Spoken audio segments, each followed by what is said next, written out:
afternoon and welcome back, and a warm welcome to any viewers who are just joining us. It is my pleasure to now kick off the afternoon of our second and also last day of the KULCHA Symposium. We will begin with a session on the roles and processes of globalization and identity formation have in shaping Belizean society today. Our first presenters are Mr. Bronwen Forman and Mr. Antonio Cano.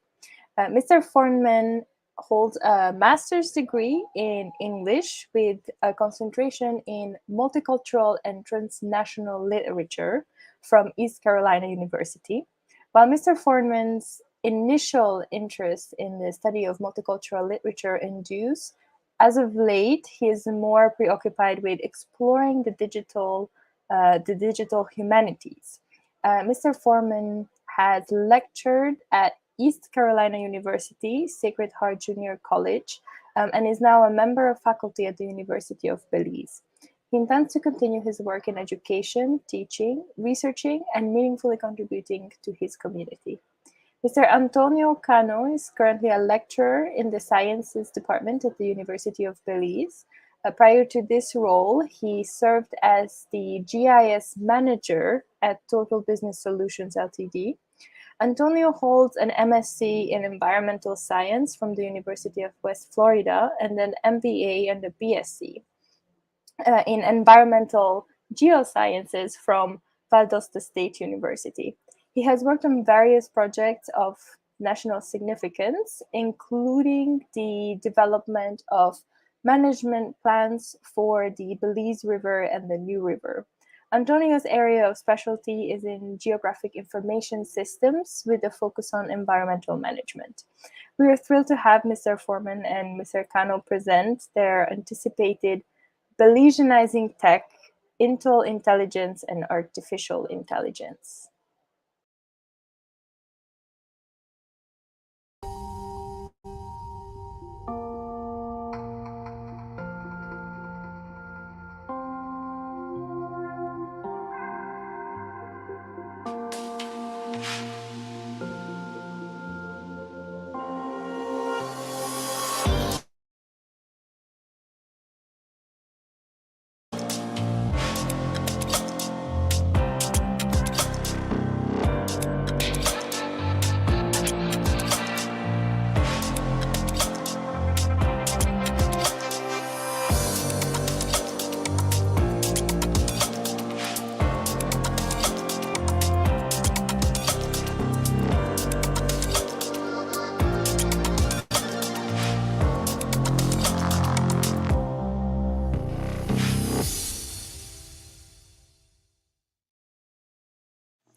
AI has positively impacted my area of expertise through design tools and chatbots. I use AI and ChatGPT on a daily basis. I use it to write reports, to assist me with writing proposals, communicating via email, and coding. The beauty to me of ChatGPT is that it can be a really great starting point for students. ChatGPT has changed the way that we should be teaching writing. The bar has been raised, and now we are going to have to demand of students a higher order response. There's no software that exists that can identify or tag the content that is created by AI. My primary concern is academic integrity. I think that as a tool, it makes you much more productive. The issue in education is if students begin using AI but do not know the underlying code, like for programming, then they'll never get good at programming.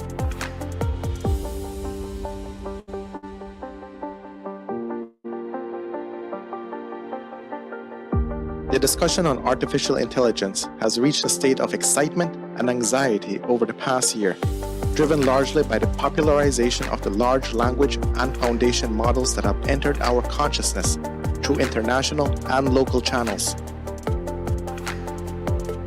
Deep learning AI technologies are here, and they are what they are because of human intelligence. For generative AI like OpenAI's popular ChatGPT to function, they need vast amounts of human intel to serve as the basis for the content they generate. AI does not only mimic human ingenuity, It is human ingenuity. This discussion aims to explore how that intrigue and fascination has been received and applied across the technical, academic, and creative industries.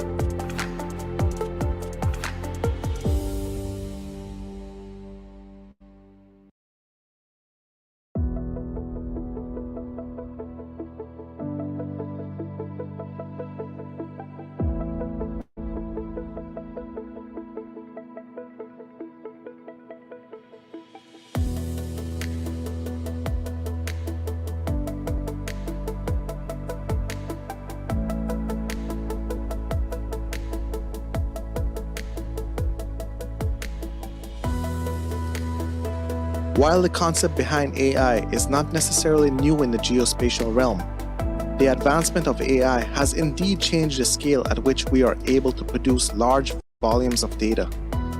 This phenomenon has large implications, particularly in the developing world, where the availability of current and reliable data is often noted as one of the largest challenges to any form of spatial planning process.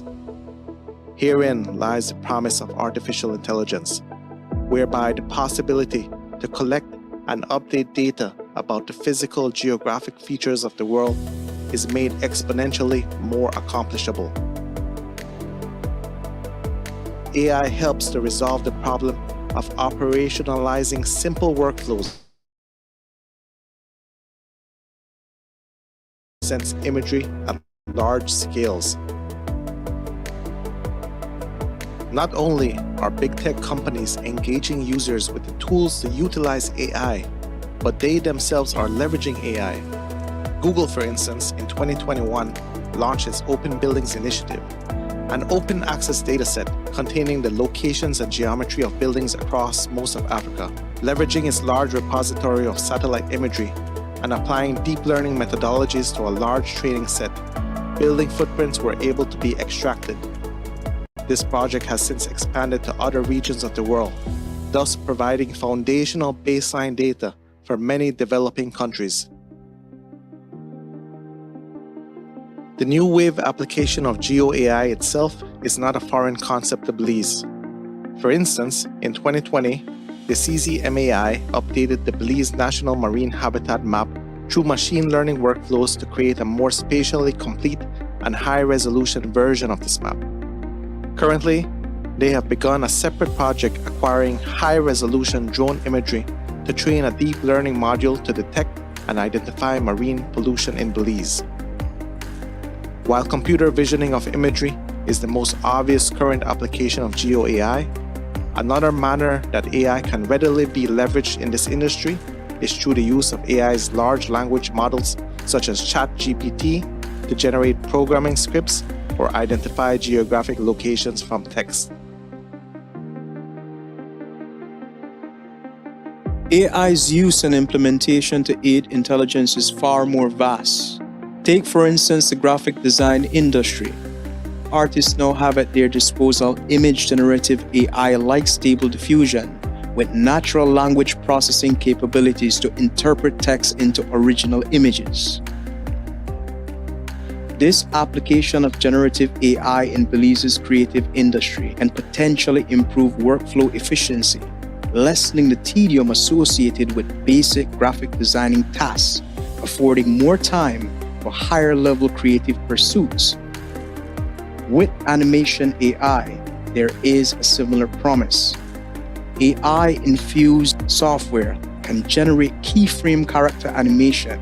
What used to take exponentially longer to animate can now be done in a matter of minutes with a far less specialized skill set.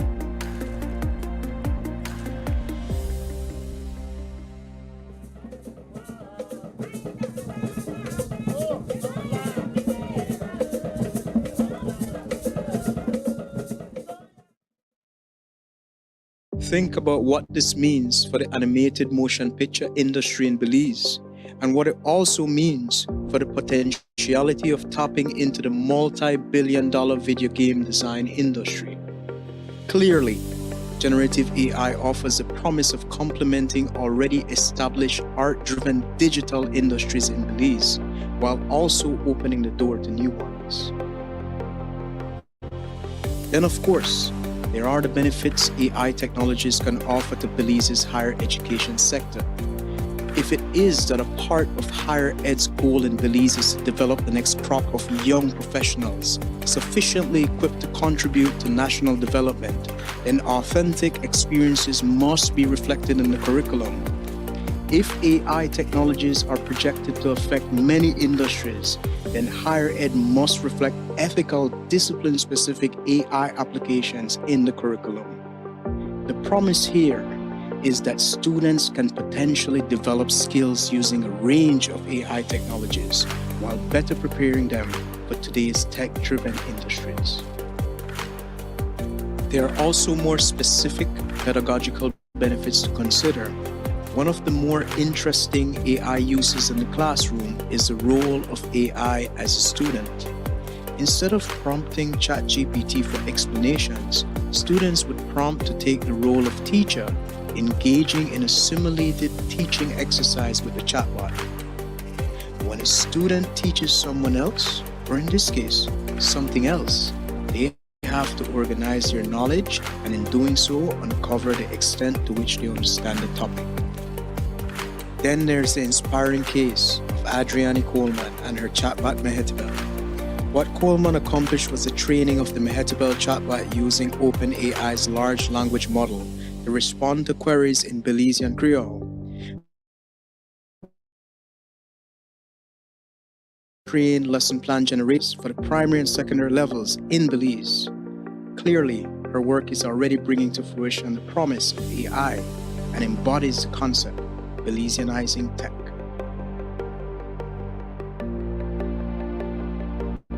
Inasmuch as AI is increasingly shaping the pace or pattern of human activity across the globe, we must be mindful of existing concerns. With the rising use and application of AI across all industries, it is important to remain mindful of critiquing the data that is produced.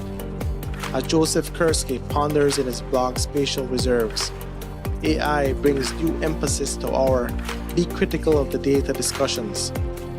Though AI has the capability to process large amounts of data, the quality of data generated may be poor or unknown. A concern is indeed the quality of AI-generated data. When considered, what is clear is that advanced skill sets and critical eyes are still needed to validate AI-generated data. For that reason, at least today, artificial intelligence cannot entirely replace human intelligence.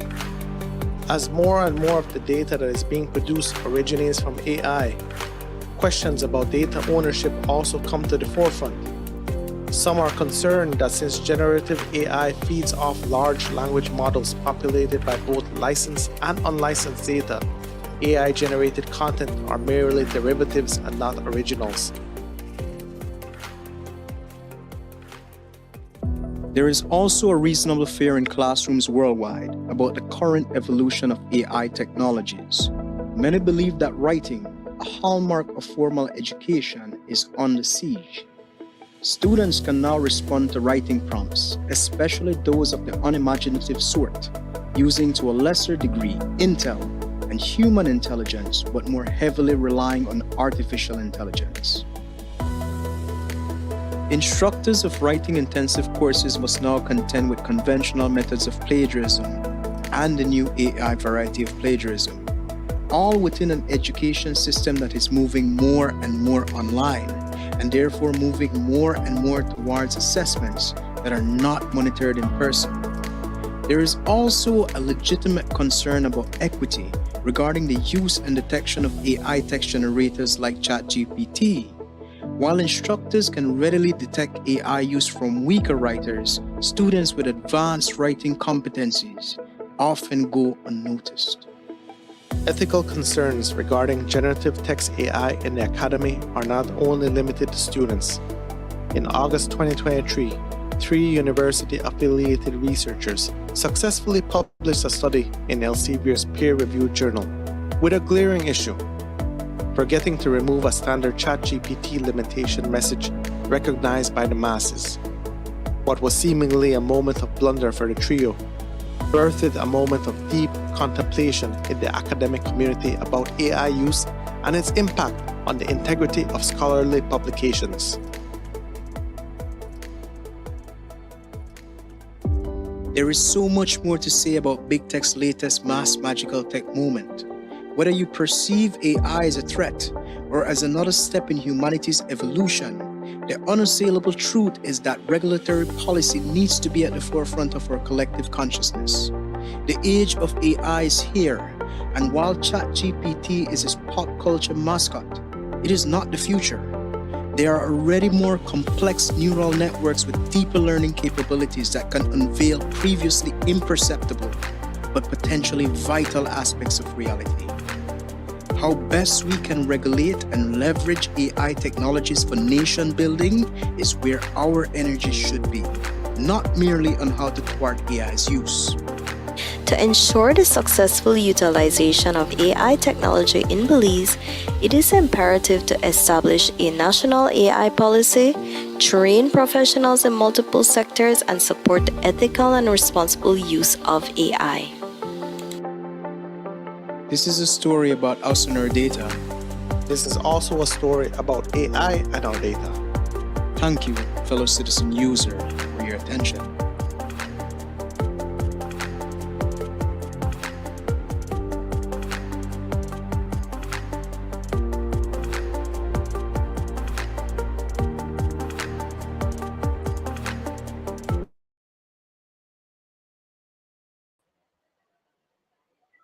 Thank you, Mr. Forman and Mr. Cano, for that engaging and very insightful presentation.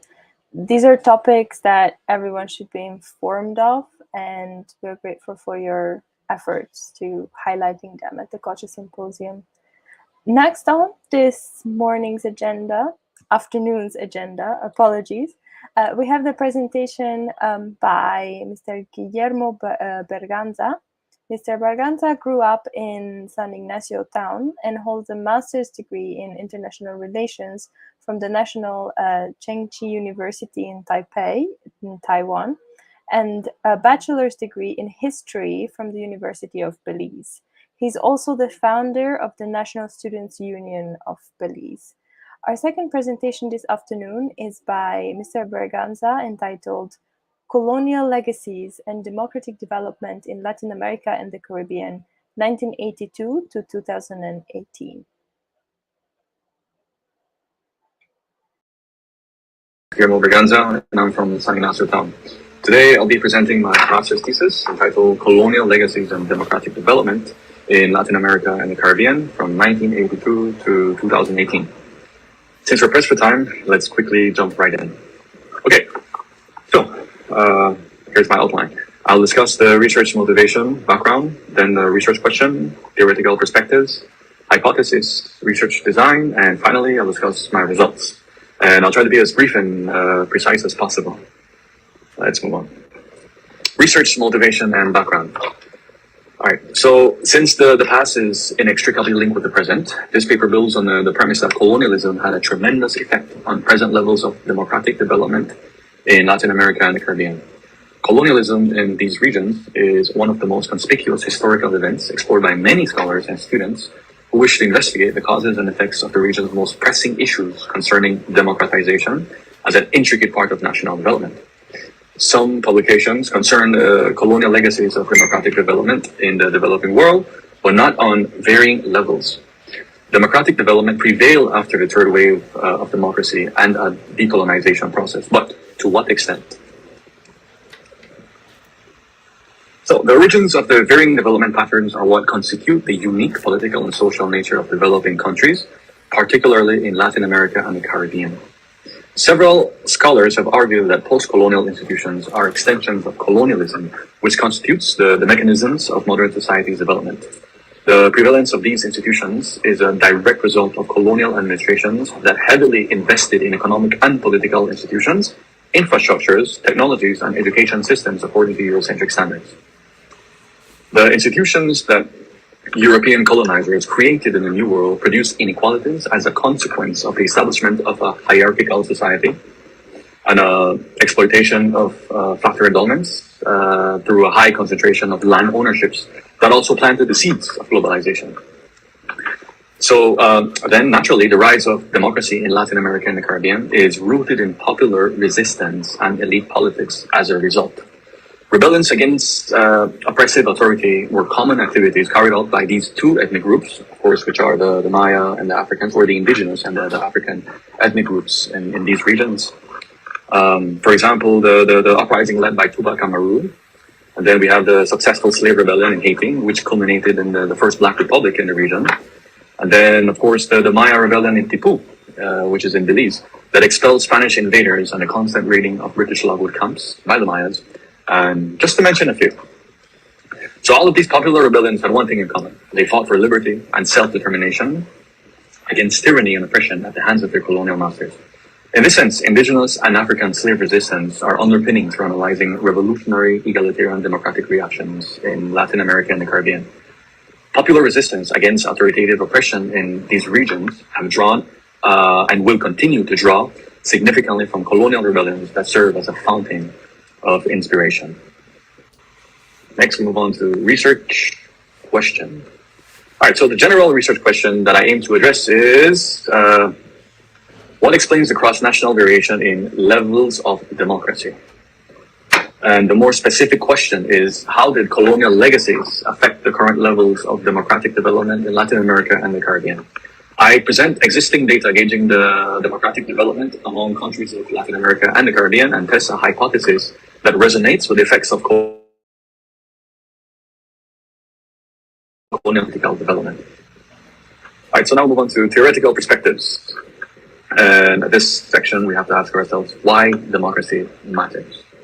Previous studies have demonstrated that the levels of democracy matter in many aspects in the domestic and international political domains. First, scholars have pointed out that high levels of democracy reduce corruption. Corruption, being a multidimensional concept, is generally defined as the abuse of power and trust for personal gains, usually in the form of money. It permeates political and social advancement in developing and developed countries by weakening institutions. A growing amount of studies has shown that corruption also inhibits investment, distorts government spending, and compounds social injustice and inequality through nepotism and cronyism. Now, how does democracy reduce corruption? Some scholars argue that democratic institutions and democratic values are generative forces of development initiatives to tackle corruption and reduce poverty. Additionally, many studies have shown that higher levels of democracy enhance economic development, and that democracy promotes higher GDP by enacting economic reforms, boosting fiscal capacity, providing education and healthcare, encouraging investment, and reducing social discontent. Studies also show that democracy might help reduce the likelihood of civil wars and violence. For instance, other scholars have found that as the respect for the rule of law is consolidated, levels of lethal violence and terrorism tend to decrease. Other studies show that a democratic country negatively affects the risk of civil war, and institutions of partial democratic regimes are not susceptible to the onset of conflict, while autocratic regimes may enact democratic reforms and political reforms that may end up in violence through social mobilizations. Furthermore, many studies argue that democracy reduces the probability of interstate wars. However, there is a trend in the literature concerning the democratic peace theory, deriving from the universal democratic norm for peaceful conflict management despite differences in norms and values between states. Thus, democratic states manage conflicts better than other types of regimes at an early stage before they intensify into full-blown military violence, even when other factors are controlled. This norm-based logic lends support to the direct positive effect on settlements due to democratic norms to resolve disputes through democratic leaders. Also, empirically, pairs of democratic states experience lower risks of interstate conflict because of non-violent conflict resolution procedures that are embedded in these democratic institutions. The democratic peace theory then holds in this case, and the possibility of conflict is frequently determined based on the political behavior of less democratic states. Scholars have argued that for a pair of democracy and non-democracy, the prospect of war is much higher when compared to a pair of non-democracies. Given that democracy matters for economic development and peace, what explains the levels of democracy? The most prominent theoretical perspective for explaining democratization is arguably the modernization theory, which suggests that economic development is conducive to democracy. Another literature suggests that social mobilization matters for explaining democratization. In this sense, subordinate classes radically mobilize against the oligarchic society to advance democracy, as regime and economic elites are tightly interwoven and therefore cannot be challenged from cross-class alliances of political actors. Moreover, social mobilization by labor organizations has a strong effect on democratization. And finally, ethnic fractionalization affects democratic development, but not significantly. Okay, so per capita income is not the best predictor of democracy in the region when compared to the rest of the world that had the same income levels, which may also be a result of its distinct political features. In Latin America, democracy did not decline at some level of development, especially when per capita income increased or when high income inequality rose.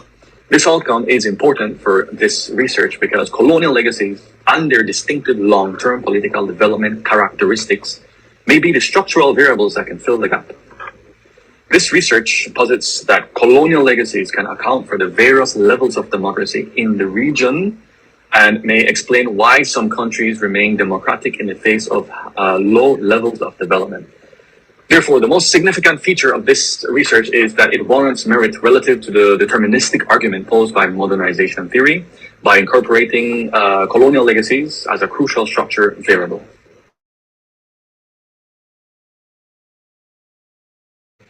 Of course, other relevant topics and debates, literature about colonialism include colonial models, regional markets, urban and rural cleavages, pre-colonial populations and ideologies, and reverse fortune hypothesis, the study of the indigenous peoples of the Americas, and colonial institutional frameworks. Moving on. In addition to the previously reviewed studies, again, this research suggests that different colonial legacies matter for explaining the variation in levels of democracy. The literature has exposed the effectual relationship between colonial legacies and contemporary outcomes.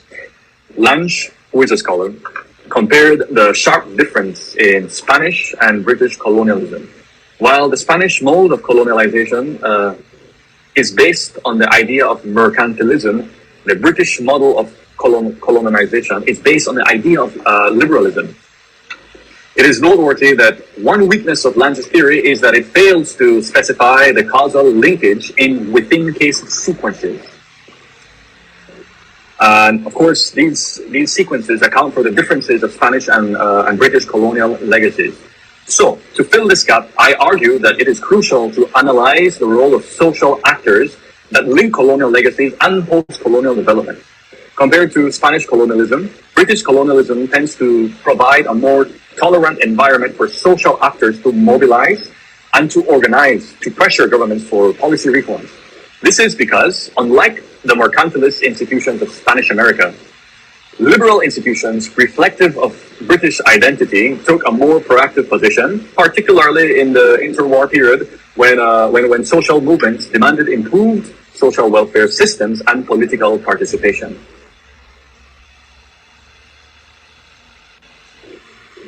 Okay, so I also rely on Perez-Linian and Mainwaring's theory of regime legacy, which was built on the concept of path dependence, but is not as deterministic. Path dependence refers to a process where past events or decisions constrain later events or decisions. In other words, it creates a locked-in effect. So what has occurred in the past persists because of resistance to change. It suggests that once a country has developed a particular regime, like democracy or autocracy, it is often too costly to change the system, like path dependence. In other words, the theory of regime legacy takes into consideration that a pre-existent system is reproduced over time, and that this reproduction enhances the ability for its prolonged existence. Now we move on to hypothesis. In sum, I modify Lange's theory by emphasizing the importance of social actors' agency in post-colonial democratic development. Because Because the British colonial legacies produce a more tolerant environment for social mobilization, civil society tends to be stronger, which would help increase levels of the democratic development. Based on the discussion in this section, I generate a testable hypothesis, which is, compared to countries with Spanish colonial legacies, countries with British colonial legacies tend to have higher levels of democracy. Now, let's talk about the research design. To test my hypothesis, I utilize a mixed methods approach. For the quantitative analysis, I employed a large N statistical analysis using country-level data of 33 Latin America and the Caribbean countries from 1982 to 2018. The unit of analysis is country year, and the research scope contains 33 Latin American and Caribbean countries from 1982 to 2018, as I mentioned before. So the total number of observations in my data set is 1,221. All right. Now, for the qualitative analysis, I conducted a comparative historical analysis for Belize and Guatemala. Through the pattern matching procedure, the comparative historical analysis examines how colonial legacies shape the environment for social mobilization and how social mobilization affects the various levels of democracy in Belize and Guatemala. The main purpose of these comparative case studies was to use qualitative evidence at the within case level to strengthen the theoretical implications derived from the large N analysis. Okay. Now we move on to empirical results. Both Model 1 and Model 2 suggest that a country that had been colonized for a longer period tends to have a lower level of democracy. A country that used to be a British colony tends to have a higher level of democracy. Former British in the political process, as they are more likely to hold their governments accountable, have a higher quality of the rule of law, and are more tolerant towards CSO's activities relative to other former European colonies. And also, a country with a higher level of economic development tends to have a higher level of democracy. The inflation rate suggests that poor economic performance has a reduction effect on the level of democracy. The ethnic linguistic cleavage suggests that a more ethnically fractionalized country tends to have a lower level of democracy. Okay, so here is a picture of the table with Model 1 and Model 2. Okay, now we move on to the case study results. Belize was colonized by Britain and Guatemala by Spain. Guatemala inherited an authoritative legacy from the Spanish Empire as it elaborates a hierarchical class and racial structure that produced caudillos after independence. Belize inherited coherent administrative, juridical, and police institutions that provide the basic infrastructures for functioning markets, an enforcement of the rule of law, a provision of public goods, and education, good quality education. Next case study, actually the first one, Guatemala. All right. So in the decolonizing process, elites became more supportive of democratic representation in the post-independence period. One of the most prominent social movements in Guatemala was the guerrilla factions, while in Belize it was mainly the unions. A more democratic and supportive political culture emerged in Belize, unlike in Guatemala, where the state violently suppressed unionism. Now we move on to Belize. The Belize National Teachers Union organized a protest in 2016 at Belpan City with its 3,000 members against the government's decision to defer a 3% salary increase and corruption. In 2017, many organizations in Guatemala protested in the streets against corruption and demanded the resignation of President Jimmy Morales, but he refused and ended the UNCAC, which is the United Nations Convention Against Corruption. Belize has a higher level of democracy than in Guatemala. A position that is reflective of its enduring liberal colonial institutions that, in the long run, fostered a better political environment for governments to respond more positively towards the demands of its civil society. All right, so this is my conclusion. The theoretical analysis of this research warrants a need for further explanation of the variation in levels of democracy in other regions of the world. Hence, researchers who wish to explore this aspect must be mindful of the long-term political effects of other European powers that may produce varying results. For instance, More investigation can be done between the British colonial legacies of India, the French colonial legacies of Vietnam, the Dutch colonial legacies of Indonesia, the Spanish colonial legacies of the Philippines, and the British, French, and Italian colonial legacies of Africa. However, researchers must pay keen attention to the different economic modes of the colonizers and elites' response to social mobilization, both of which promulgate variations in democratic development, as contrasting modes of colonial legacies may produce different levels of democracy. Thank you. I hope you enjoyed. If you have any questions, please reach out to me. I'll be willing to answer. Thank you.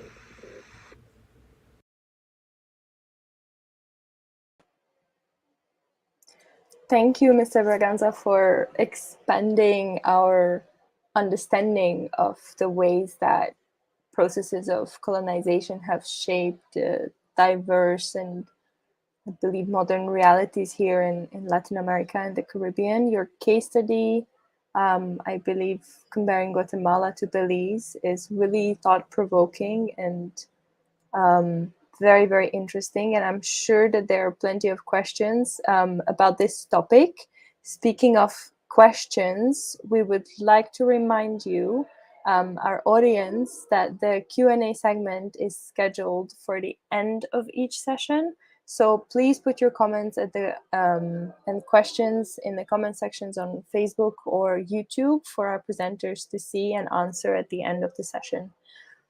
Our third presentation is by Mrs. Myrtle Palacio. Mrs. Palacio's formal education encompasses a BSc in Accounting and Business Management and MSc in Urban Studies and Social Planning. Her work experience comprises teaching to the tertiary level as manager in both private and public sectors, including one political organization and international election monitoring. The computer industry and political polling are areas that Mrs. Palacio pioneered. She conducts primary research in areas of politics, culture, and urban studies, and shares outcomes via conference papers as well as publications. The last two, presented in 2011, are entitled Electoral Politics, The Naked Truth, and Adugurani, A Walk Through Garifuna Spirituality. We will now hear from Mrs. Palacio in her presentation, Belize at 42, Time for the Redefinition of Ethnicity. One good afternoon to all of you. Mabwiga, Bosut Nalo, Sunguririgo.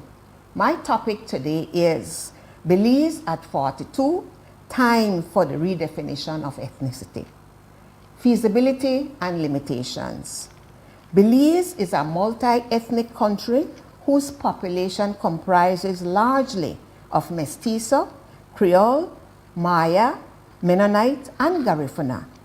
Ethnic distinctions are found in language, dress, food, belief systems, and ethnicity is the primary marker for identity.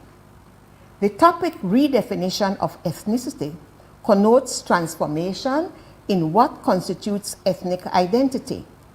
The social organizations that once kept peoples apart before independence have disappeared in the wake of socioeconomic development.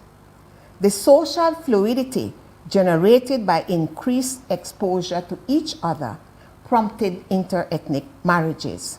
Notwithstanding, ethnic identity based on the colonial school of thought still remains. I first examined redefinition of ethnicity in 1995 as a partial fulfillment for a master's degree in urban studies. I revisited the topic to focus on the second and third generation of offspring. The sample is from two black groups, Garifuna and Creole.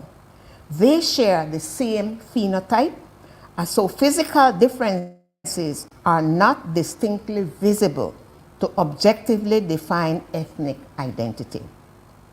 Identifying with both groups, I applied the feminist standpoint theory and the theory of indigenous anthropology.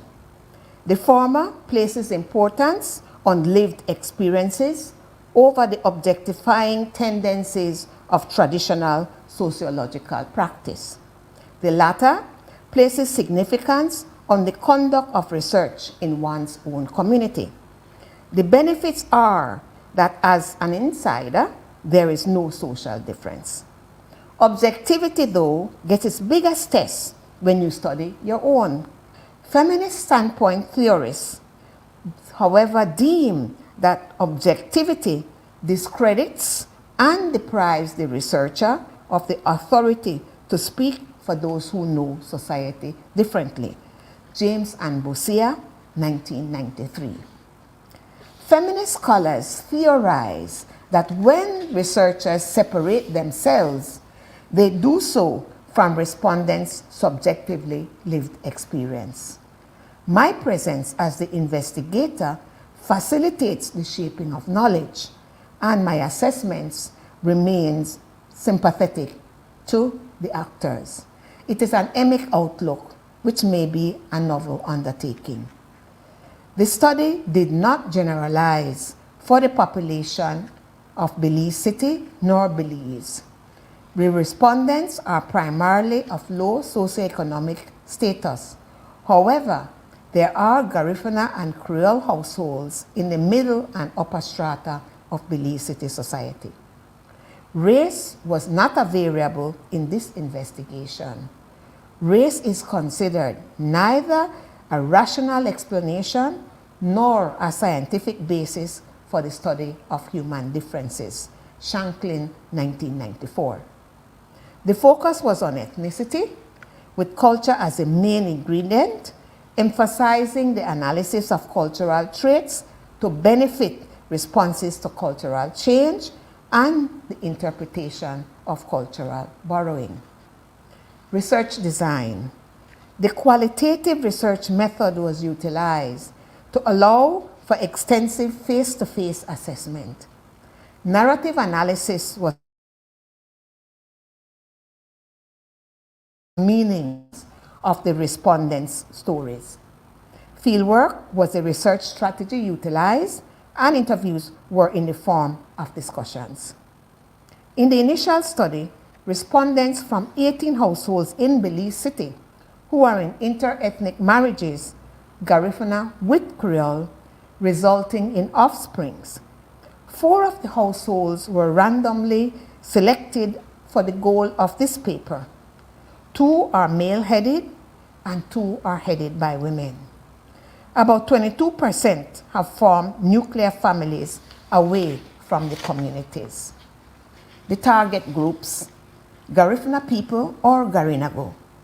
Called Black Caribs by colonizers, they were a mixture of African and Amerindian peoples who were expelled from St. Vincent to Roatan by the British in 1797. On arrival to Belize in 1802, they again met the British, who relegated them to the disputed southern part of the country. Their isolation helped in the maintenance of culture, which is alive today in language, food, and spiritualism. They now predominate in urban Belize, including large numbers in Belize City. This demographic shift in traditional coastal communities to Belize City is significant to this study. The Creoles. A mixing of African and British colonizers in the 1700s gave birth to the Creoles. Many communities were established along the Belize River bank, but Belize Town, later named Belize City, became the main concentration of Creole people. They quickly assimilated colonial values and lost some African culture symbols. Skin color, as in light complexion, became the principal determinant of social status. Creole culture is distinctive in language, food, such as rice and beans. Some commonalities. Together, both peoples comprise 36.4% of the population. Belize did not experience the sugar plantation life of enslavement. However, the British were cruel, inhumane, and exploitative of black peoples. The draconian laws prohibited the practice of the African culture in Belize Town. Garinago were banned after dark. Creoles were forbidden to play drums, etc. Differences were perpetuated by the British divide and conquer tactics, which prompted stigmatization and is still evident today. Often overlooked are their commonalities. Most significant, both have African ancestry and heritage. They were formed in the Caribbean region, underwent the same scheme of dependency system, and suffered inhumane treatment by colonizers. They experienced heightened integration during certain historic periods, 1830 to 1870 in the logwood camps, 1914 as leaders of the UNIA movement, the aftermath of the 1931 hurricane, the 40s and 50s as members of labor unions, 60s and 70s in the sugar industry in the North. Research findings. Self-ascription. What is in a name? As a patrilineal society, the child oftentimes bears the father's surname. Due to their historical formation, Creoles have English surnames as Smith or Hyde, and Garinagu have Hispanic surnames as Martinez, but also French as Francois. The new formation is an outcome of mating black with black. The four tables demonstrate this and their self-ascription. Table 1 shows a second generation of 4 children with Garifuna surname from the father. 3 identify as Creole. The son passes on the Garifuna surname, but with a Creole identity. He has 3 children with 2 spouses, now the 3rd generation. 2 of the children identify as Creole and 1 as Garifuna. Both sons, with one identifying as Garifuna and the other as Creole. In Table 2, the 3rd child of the 3rd generation is male, identifies as Garifuna, but has a Creole surname. Of the 5 children of the 2nd generation, 1 identifies as Garifuna, and he has a Creole surname. 1 identifies as don't know. In Table 3, all 3 sons of the 2nd generation carry Garifuna surnames, but 2 of them identify as Creole. The spouse of the first daughter identifies as East Indian, but the offspring, who is the 3rd generation, identify as Creole. 3 of the 5 households of this generation identify as Creole.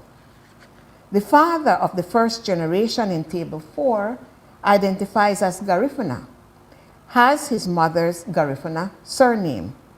His surname is passed down to the next 2 generations.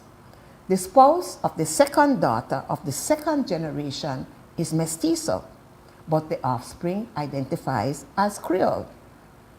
The offspring's choice of ethnic identity indicates individual determination, partly influenced by solidarity with female nurturers. The higher social value which is attributed to Creole is symbolic.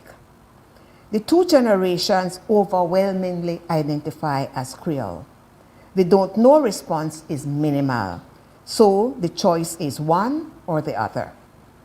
The realities of ethnic self-ascription demonstrates that 1. Ethnic identity by surname and physical look are unreliable markers. 2. Change in ethnic composition is a must. Ethnic elements vary even in the same household. 3.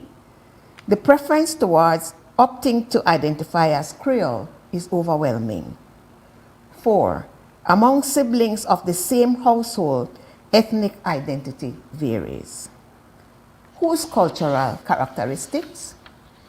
I looked at cultural symbols to discern beliefs and traditions, such as language, music, dance, food, spiritualism, and household implements. Respondents were asked to select cultural dishes consumed at least 5 times per month. Rice and beans was the most frequent choice, followed by corn items such as tacos and tamales.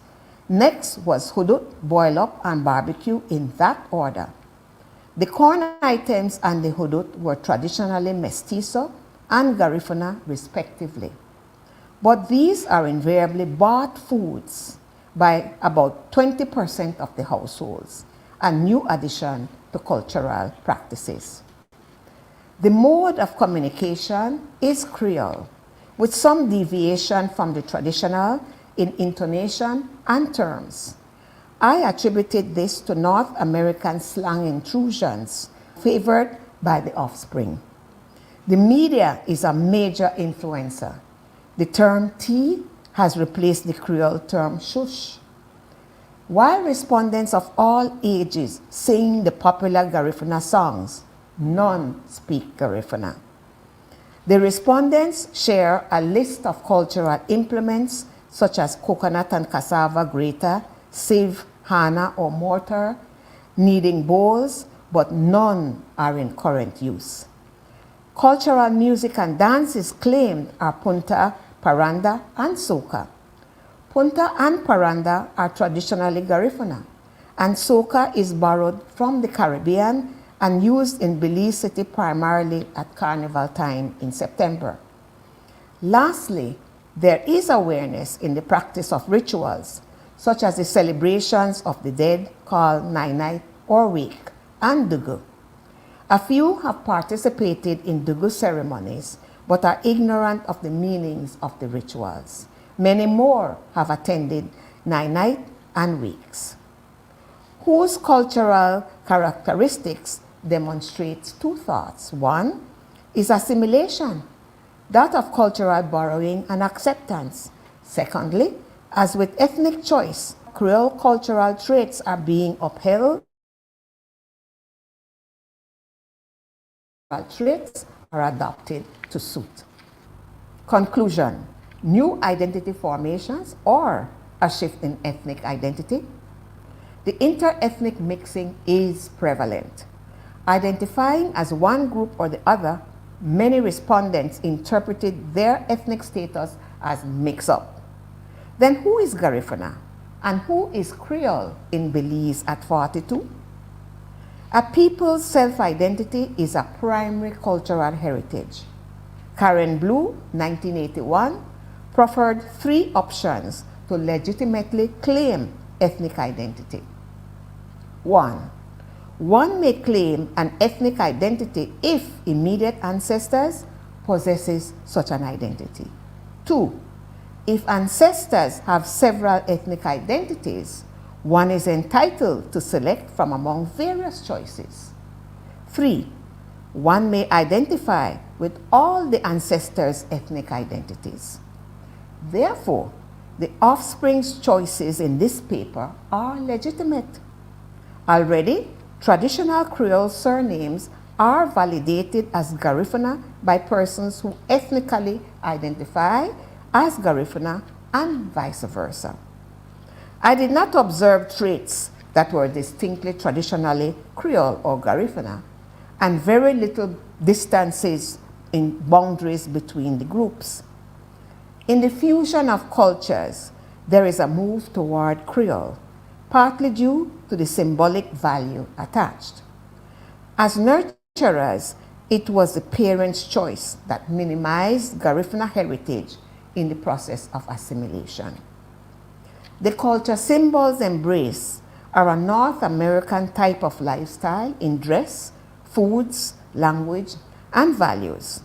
They have deconstructed traditional Garifuna and Creole culture and adopted a web of significance and meanings partly shaped by meaning-making institutions such as the mass media. They have based their affiliations on a choice that diminishes Creole Garifuna significance in the traditional sense. With a rise in new ethnic identity formations, what is emerging is a Belizean identity. Groups are defined as much as by who they are not. as who they are. Glick, 1985. How people see themselves is important in participation in nation building. Theirs is a new sociocultural formation worth researching for their own form and lifestyle.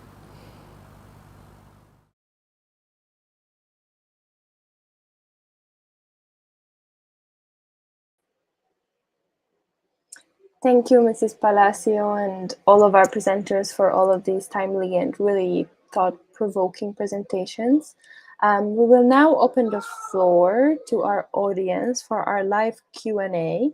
And before we start, I'd like to invite my friend and co-director, Sylvia Batty, to moderate this session. Let's welcome Sylvia.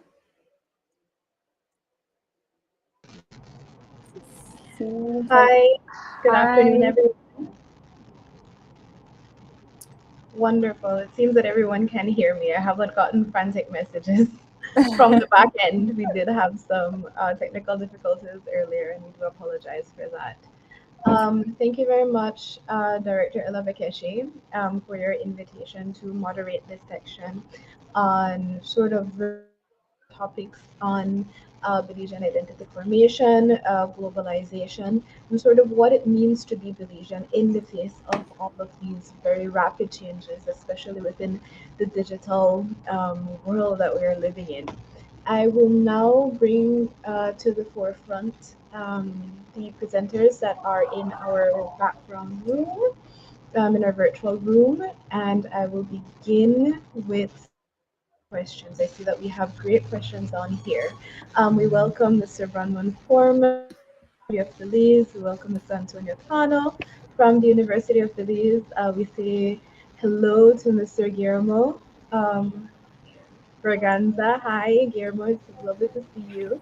And we say goodbye to Director Ella Bekeshi, who is going to hang out in the background for a little bit more, I believe. Unfortunately, Ms. Myrtle Palacio is not with us for her questions. She might join in a little bit later if she is unable to join in. We will be sure to get her questions to her and responses from her.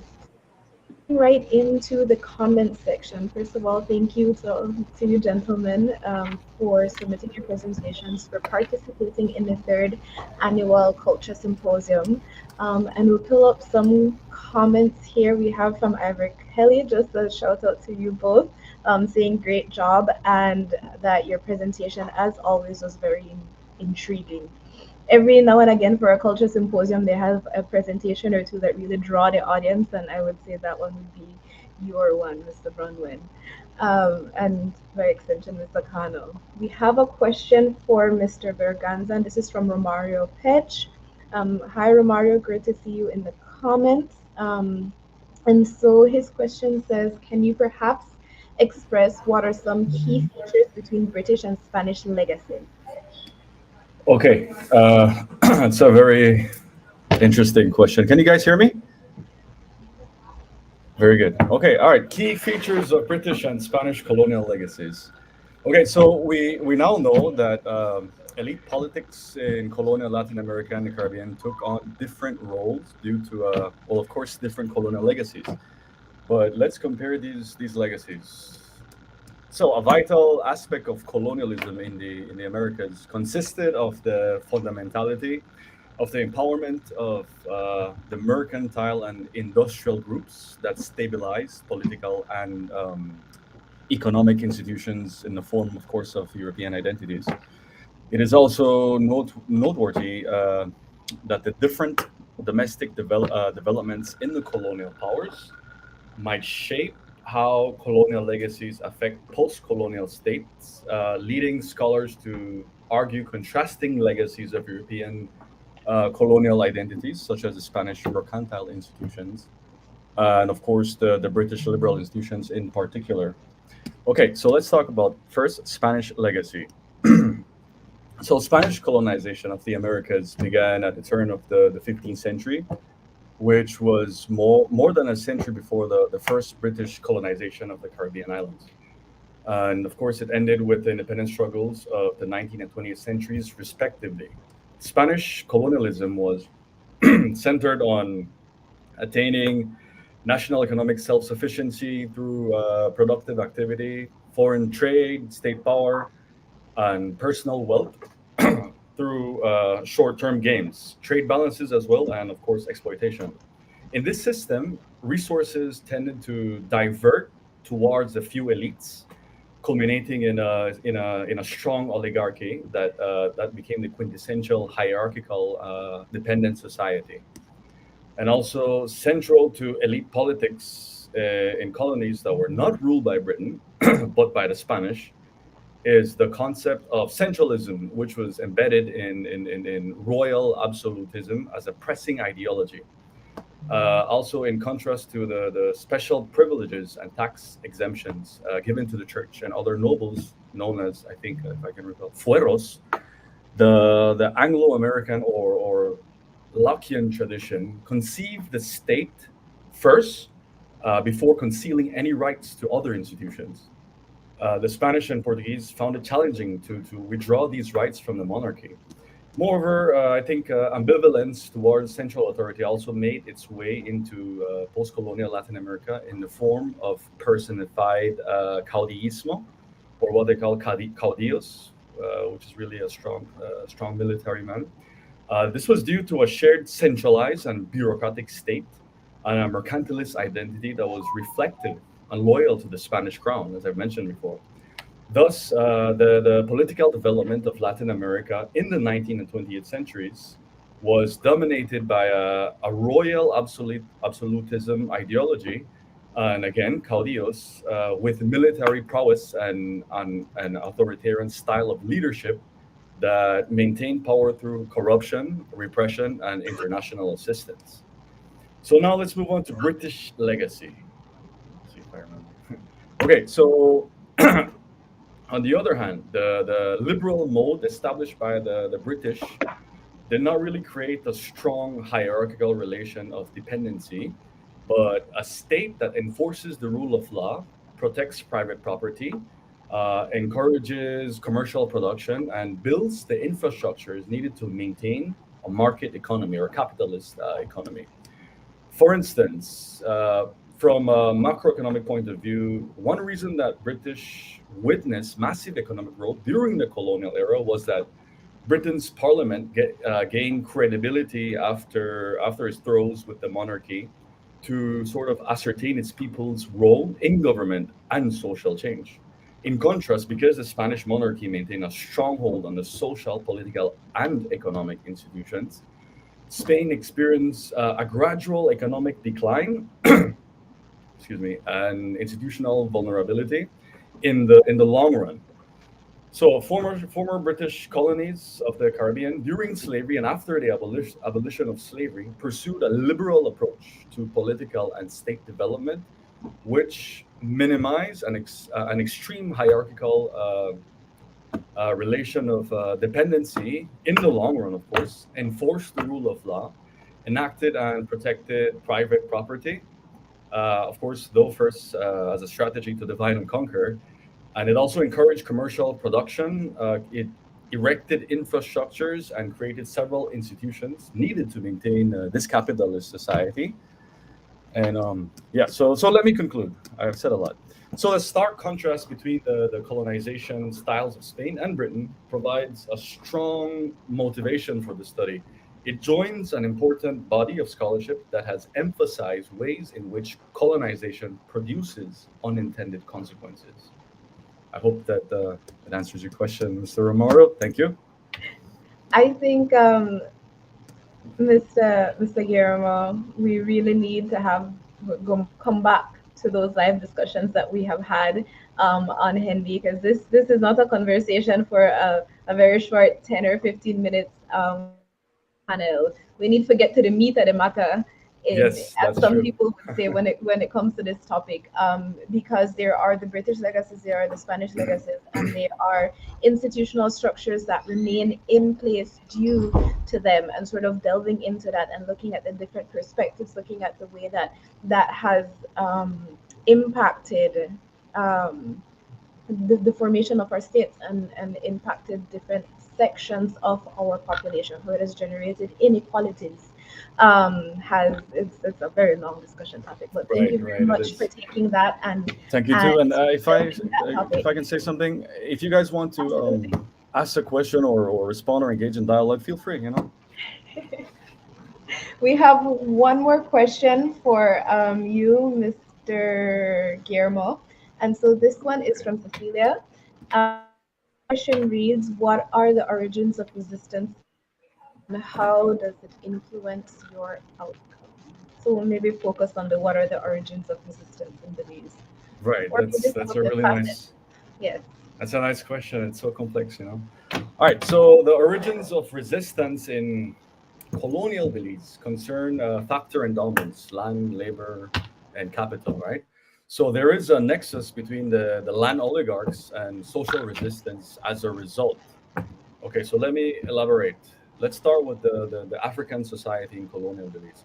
Since I've mentioned that African and indigenous rebellions are underpinnings for analyzing revolutionary, egalitarian, democratic relations in these regions, it's important to review some of its triggers or the source per se. So at the turn of the 19th century, slave rebellion and anti-slavery movements were an irrepressible torrent of motives that produce a trajectory towards the abolition of slavery. However, as the main source of rebellion, slaves were subjected to inhumane acts as they were considered property and less human by their masters in their efforts to make slavery an institution that, of course, demoralize and dehumanize its victims.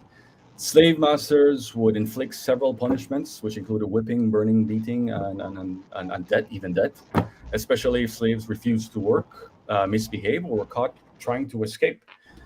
This hellish nightmare sparked a series of violent unrests, and the Caribbean colonies became a hotbed for slave and indigenous uprising throughout the 18th and 19th centuries.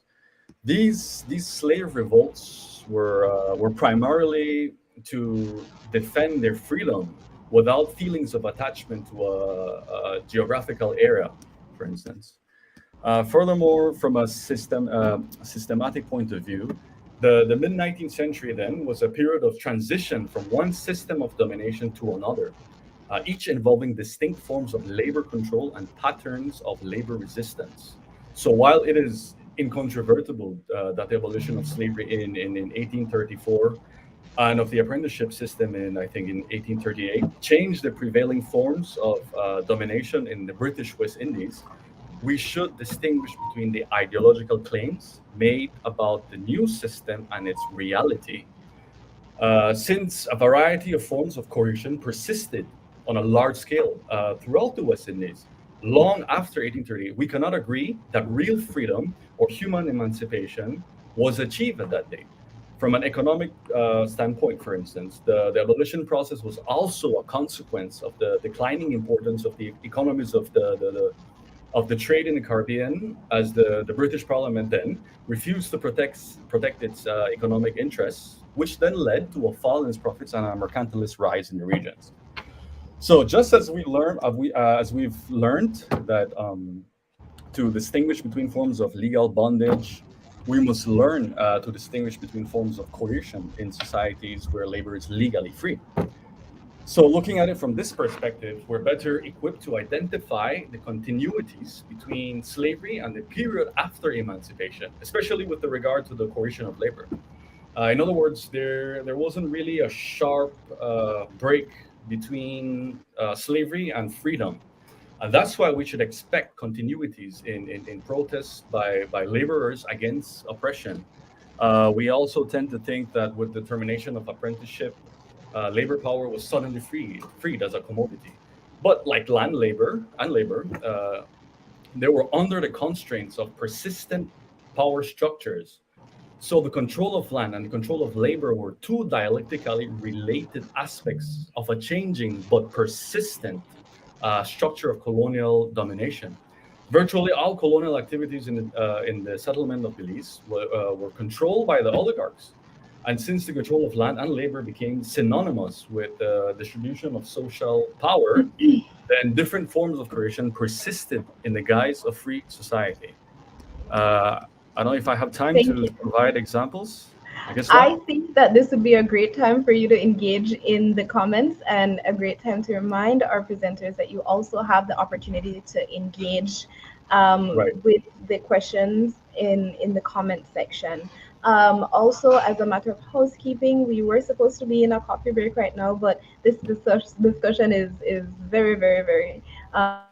So we will continue on with our question and answers in the interest of time. So thank you very much for taking that question and Thank you. taking that response. And again, second live discussion will be indigenous forms of resistance, because I'm really, really interested to hear how some of that early contact period resistance would factor into that broader Right. discussion And there's of also the understanding Maya side that we can discuss. what resistance would look like.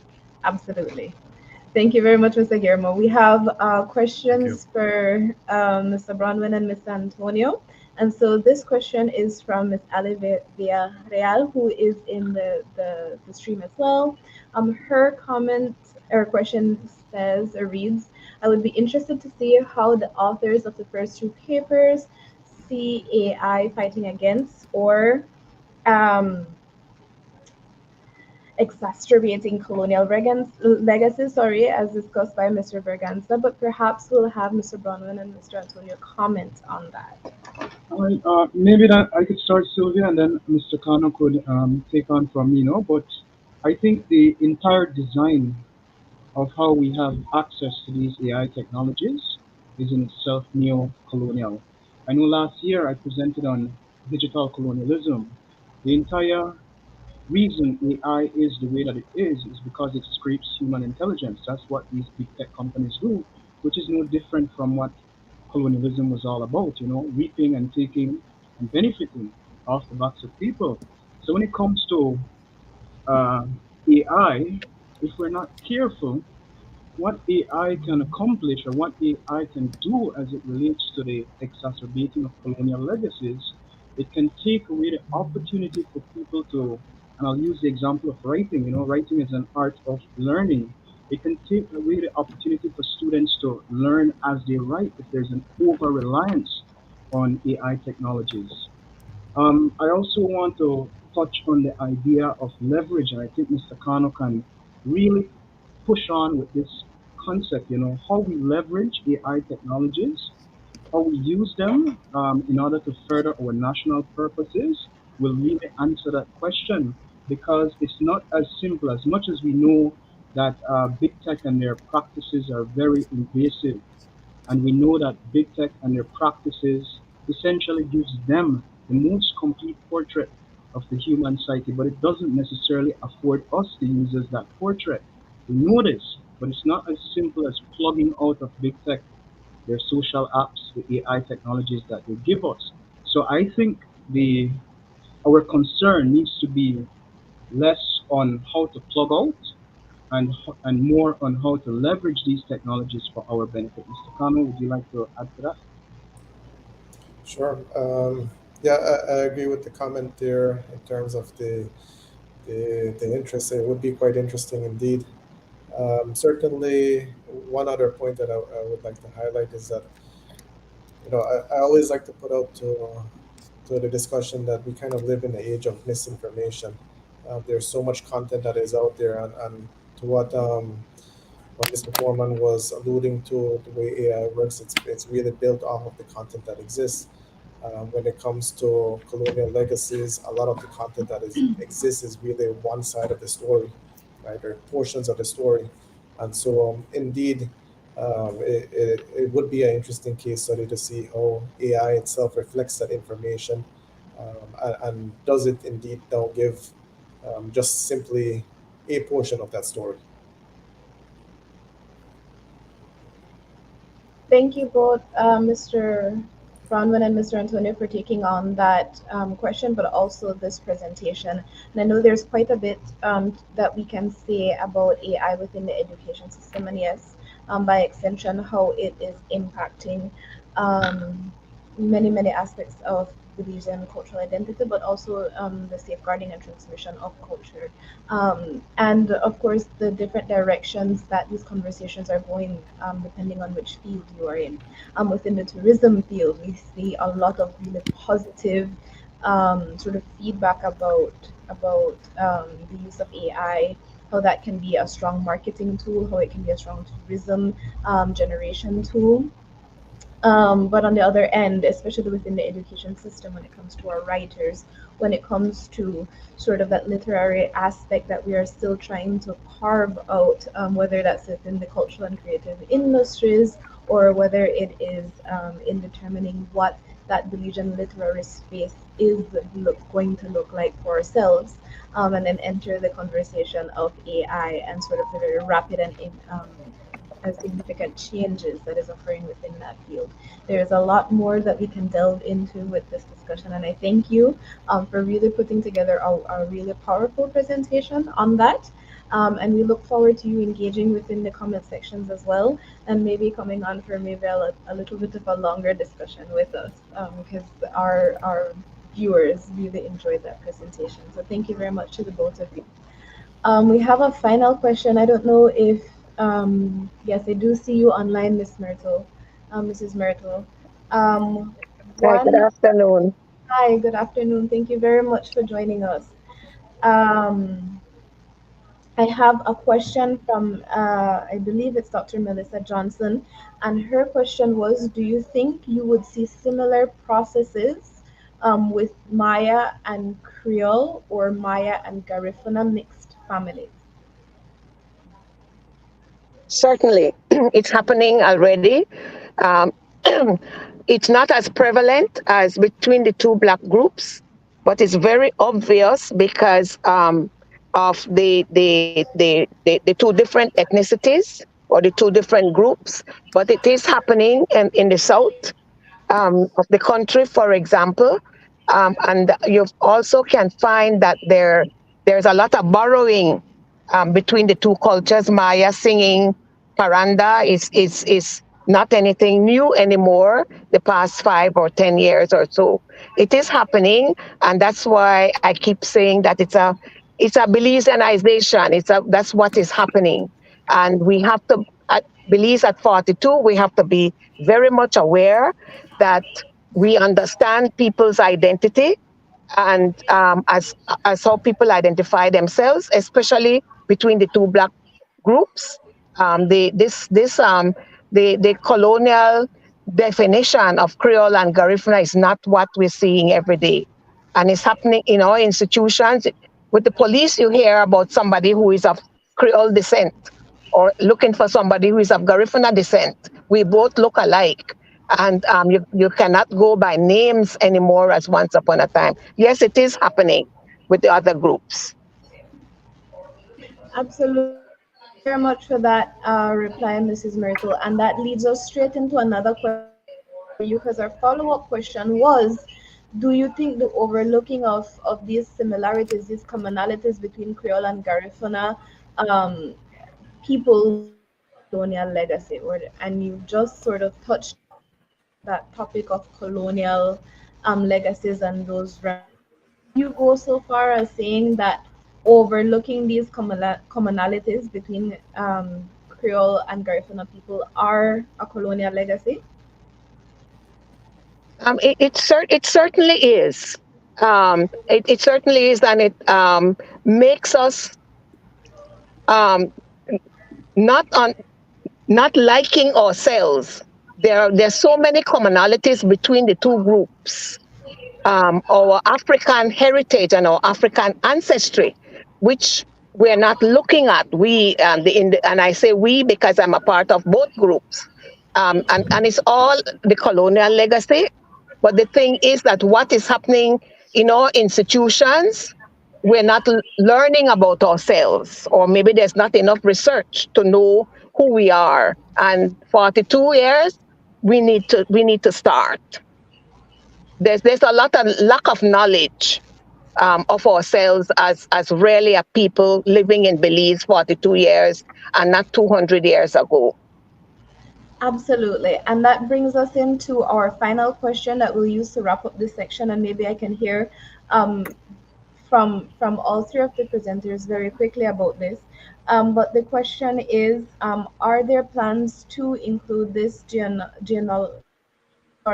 research within the education system in the future? So maybe what are your thoughts as to how your topic should be? Can it be incorporated within the educational system?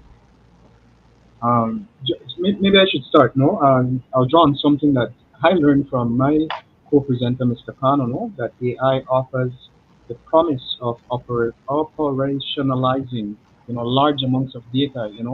So oftentimes we have human resource limitations that stop us from really combing through the data. And then we're talking about genealogy. Something I know very little about, but again, I can see how AI can be applied, to furthering the purpose of gathering data. I can see it becoming as a part of a history syllabus. I don't know how far we go into Belizean studies, and there is enough information out there. There is enough well-researched information to start, even at least at the primary and maybe the earlier secondary levels. There's enough to start right away for Belize to include that in our history as a part of our history curriculum.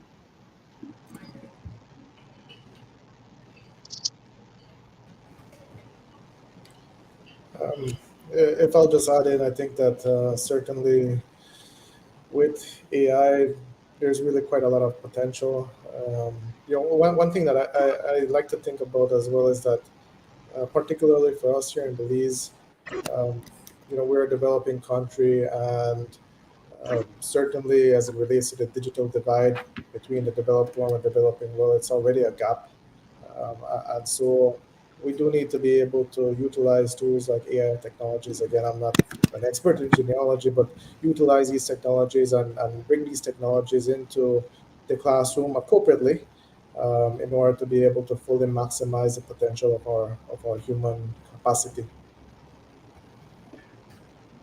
Can I add something, guys? Can you hear me?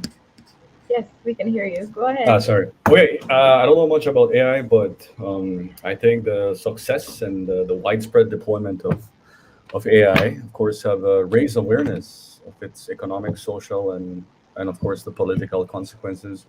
But there is a distinction, and I think we must be able to distinct each sectors. And of course, this distinction will allow for like a critical discussion, okay, about how AI affects different aspects of democracy from a political perspective, but also the education system, because it influences, as I've mentioned, different sectors, right? So we can strengthen our political institutions with AI and the educational system. And of course, this discussion, though, must be met with practical solutions. And I think that that's the strength of AI, that we can, from a political sense again, that we can digitalize data that can promote transparency, accountability, and political legitimacy, which are some features of a healthy democratic system, and of course influenced by colonial legacies, as I've elaborated earlier. But we can definitely, I think, do the same within the educational system. Thank you very much for that, Mr. Guillermo, and for giving us those words to wrap up this question and answer segment. I want to say thank you to Mr. Guillermo, thank you to Mr. Bronwen, thank you to Mr. Antonio Cano, and of course thank you to Mrs. Myrtle Palacio, both for your presentations here at the KULCHA Symposium, for joining us for this live question and answer segment, and of course for tackling those questions that were posed by the audience. So thank you very much. We do appreciate your support here at Heritage Education Network Belize. And in closing up these segments, I would like to remind the presenters that we also have the comment section open both on Facebook and on YouTube. So if there's any of the questions that you wanted to expand on or sort of reach out directly to the persons who post those questions, the comment sections are open for that additional information. And with that, thank you very much, and we will segue into our next session. So Thank you. thank you very much. So while we move our presenters into the background, we will introduce our upcoming session, and this is our last session for the Culture Symposium, and so we are wrapping up day 2 of the Culture Symposium with this. Our next session I am particularly excited about, and this is a tribute to St. George's Caye Day. So we are moving straight into our next session. We did not have a coffee break, but we really are excited to have you all with us, especially for the people who are joining us, just joining us on this lovely Friday afternoon. We have within this session really exciting information and current information on research that is ongoing at St. George's Caye. So we have with us, hopefully, um, and with the hope of bringing them to the forefront, we have with us Mr. Johnny Searle and Mrs. Linda Searle. And so these are two people who really are instrumental in forming this special session on the archaeology, on the history, and on the importance of St. George's Caye, particularly in light that, you know, the 10th of September is coming up on Sunday and being observed on Monday, but also in light of the 225th anniversary of the Battle of St. George's Caye. So there's a lot of things to celebrate this September celebration. By way of introduction, Mr. Johnny Searle is the chairman of St. George's Caye Village, the chairman of St. George's Caye Village Council. Mr. Johnny holds a bachelor's degree in anthropology, so he is an anthropologist by profession, but a lot of us know him through his company, Seasports Belize, and his work in the tourism and dive industries. Sorry, and his work within that field. He has trained numerous divers, PADI certified, and so we are absolutely excited to have a person of such degrees and qualifications and capacities. With us also within this introduction is Miss Linda Searle, and Miss Linda holds a master's degree in marine biology, but she's also, as she terms herself, an armchair historian, so we're here for the citizen scientists. Ms. Linda also dabbles in that digital space. She created the St. George's Caye Belize.org website. If you ever want to look for information on St. George's Caye, you can visit their website, stgeorgescaybelize.org.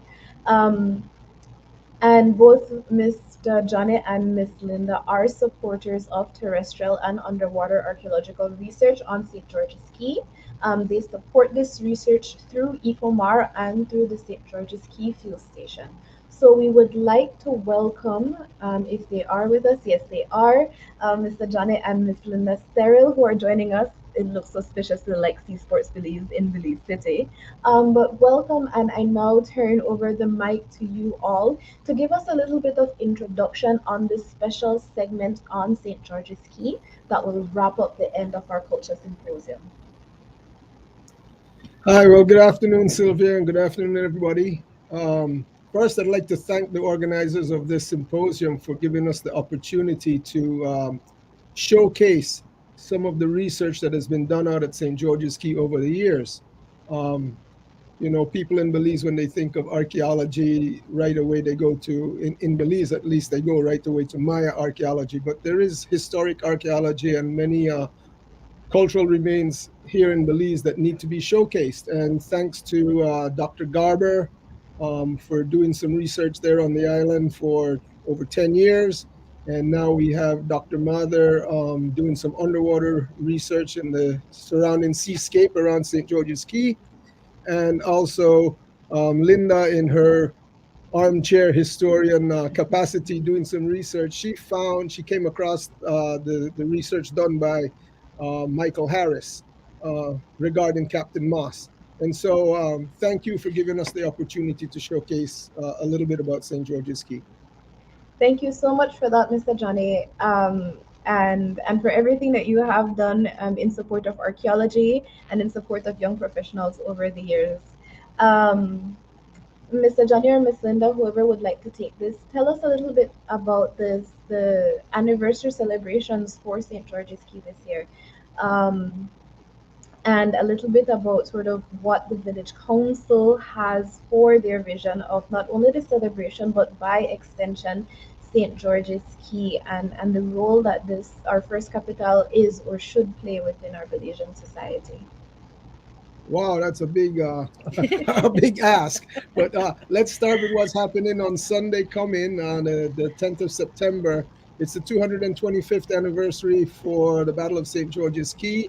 For the past, I don't know, 17 years or so, we've always had our own little remembrance ceremony in the cemetery out on the island. For a while there, we were having a larger celebration when the previous government was in place, and they were kind of showcasing St. George's Caye a little bit more. But for this Sunday, we just have a flag raising. We're being assisted with that by the Belize Coast Guard. So they're coming out and they have their parade uniforms and make it sort of official. And one of the other things we're doing is that we're unveiling a replica of the brass that Michael Harris will be speaking of, the brass that was found on the headstone for Captain Moss. So we believe that he's an important figure in the Battle of St. George's Caye and in extension, the history of Belize.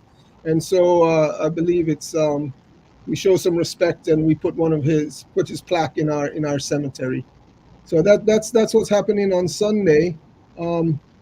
Overall, for St. George's Caye, the Village Council, we're trying to, in conjunction with ECOMAR and in conjunction with the researchers here, we're trying to put together enough data to try to create more of a protected area around the whole island. We know that the island was declared in 2009, I believe, a historic landmark site, but the actual boundaries as such were not defined in that designation. And so that's something that we're working on, and we're trying to create more of a protective area around the whole island, not only for the historic and cultural resources that are attached to the island, but also for the wildlife and the seascape surrounding the whole island. So that's kind of where we want to go. And part of that, we need some help any way we can. So anybody out there who feels like they can lend a hand, we really need some help in trying to come up with a very basic development plan or development guidelines for the island. Because right now the island has about 75 holiday homes, and it's a very quiet island, but we don't have any electricity or any public utilities or anything like that.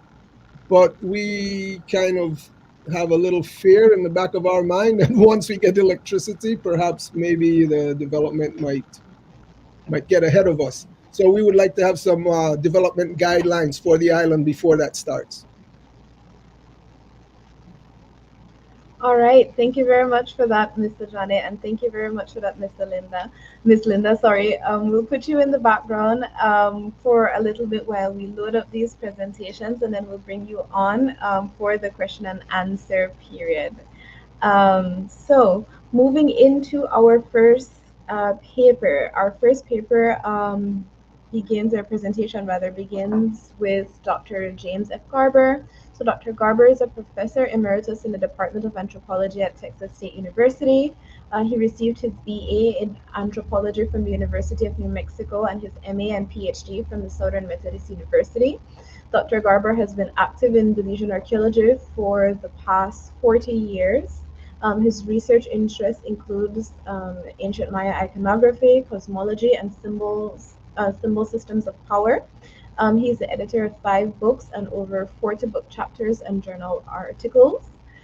He currently directs an archaeology project that started in 2009 to examine the initial English settlement of Belize and the Battle of St. George's Caye.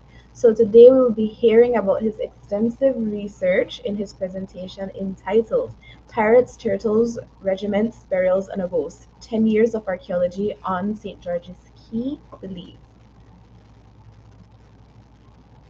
St. George's Caye played a vital role in the history and development of Belize. The Battle of St. George's Caye on September 10, 1798, represents the end of Spain's attempts to conquer the territory that is now known as Belize.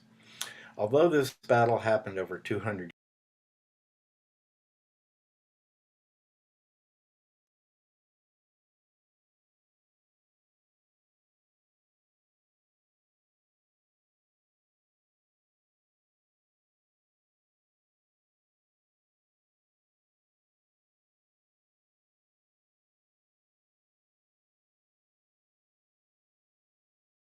St. George's Caye played a vital role in the history and development of Belize. The Battle of St. George's Caye on September 10, 1798, represents the end of Spain's attempts to conquer the territory that is now known as Belize. Although this battle happened over 200 years ago, it still plays a large role in Belizean culture, as seen during the annual September celebrations when people all over the country honor the Battle of St. George's Caye. The key is also featured on the Belize $5 bill. While much has been written about the history of St. George's Caye, the first capital of Belize, there had been little archaeology done on the island. With this in mind, in the summer of 2009, we initiated the Texas State University St. George's Caye Archaeology Project. This presentation is a summary of several aspects of our research. St. George's Caye is situated approximately 8 miles east of Belize City. Although relatively small, it is ideally situated to control access to the Belize Harbor and mouth of the Belize River, the primary transportation route in the mainland. Additionally, the Caye's crescent shape lends itself to the safe harbor and careening of ships for cleaning and repair. The theme of the Belize $5 bill is St. George's Caye. On the front is a marble medallion portrait of Thomas Potts and was part of the Thomas Potts tomb. This medallion was recovered after a storm and is present in the archives of the Institute of Archaeology in Belmopan. On the back of the bill is a 1764 map, a colonial-era house, a small cannon, a bathing kraal, and the Thomas Potts tomb. Thomas Potts was the first magistrate of the territory. He was a mahogany cutter, slave owner, and most likely the wealthiest Englishman in the settlement.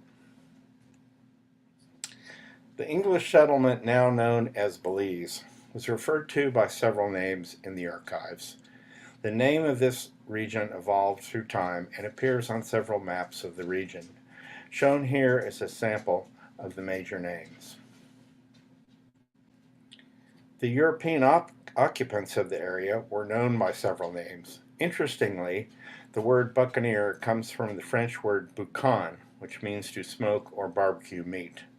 During times when piracy was illegal, pirates took to turtling and smoking of turtle meat.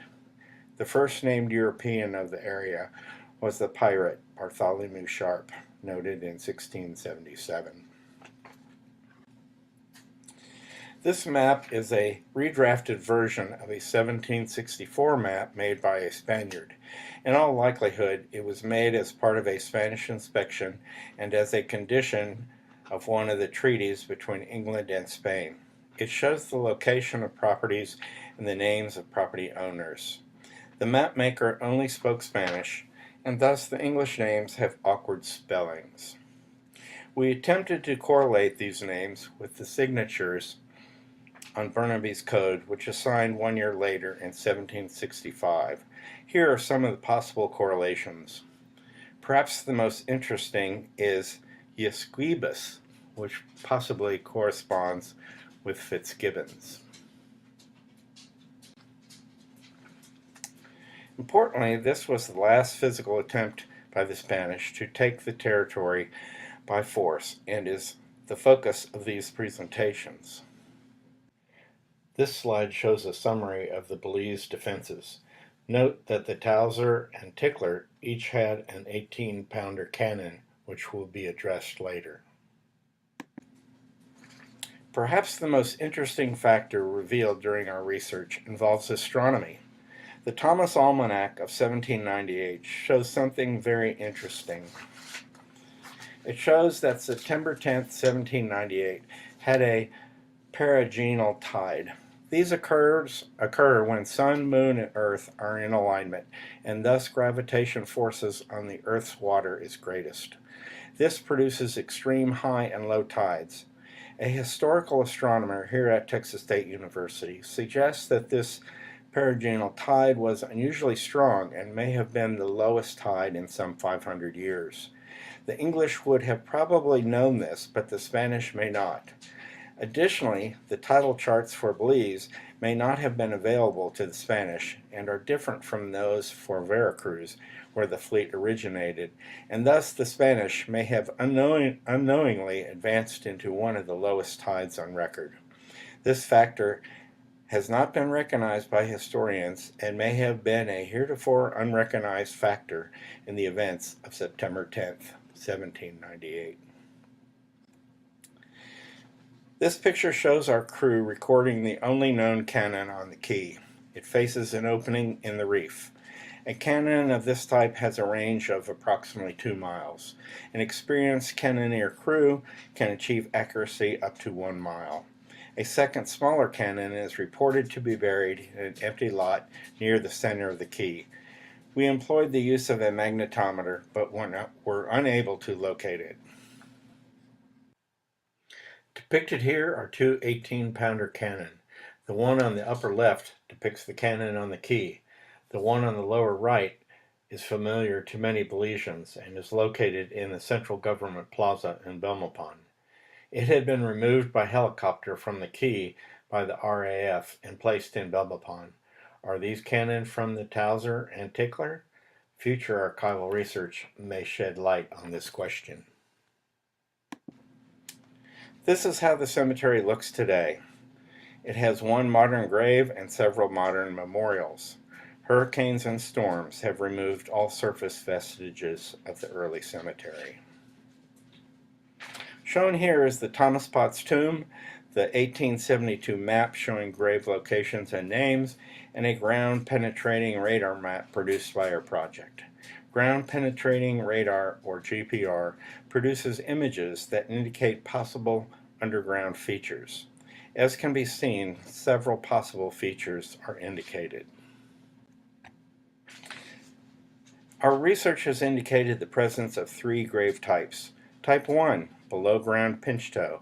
These are common throughout the English-speaking world. They are virtually identical to English graves in the American colonies.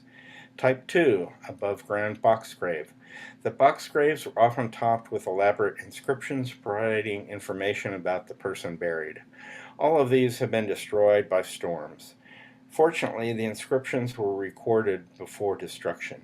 The bricks are English brick ship ballast dumped in Belize before taking on the heavy loads of mahogany.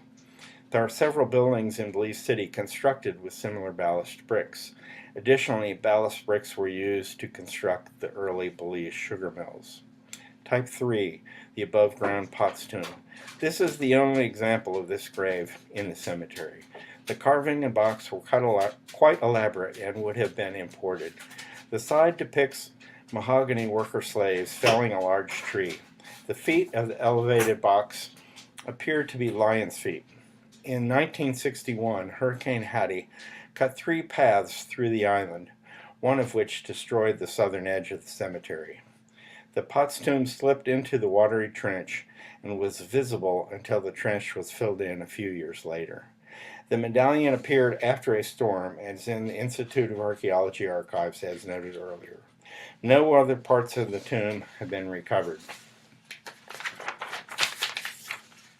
although it is rumored that one of the lion's feet was recovered and is in the possession of a British officer of the BATSUB British Training Center that had been on the island.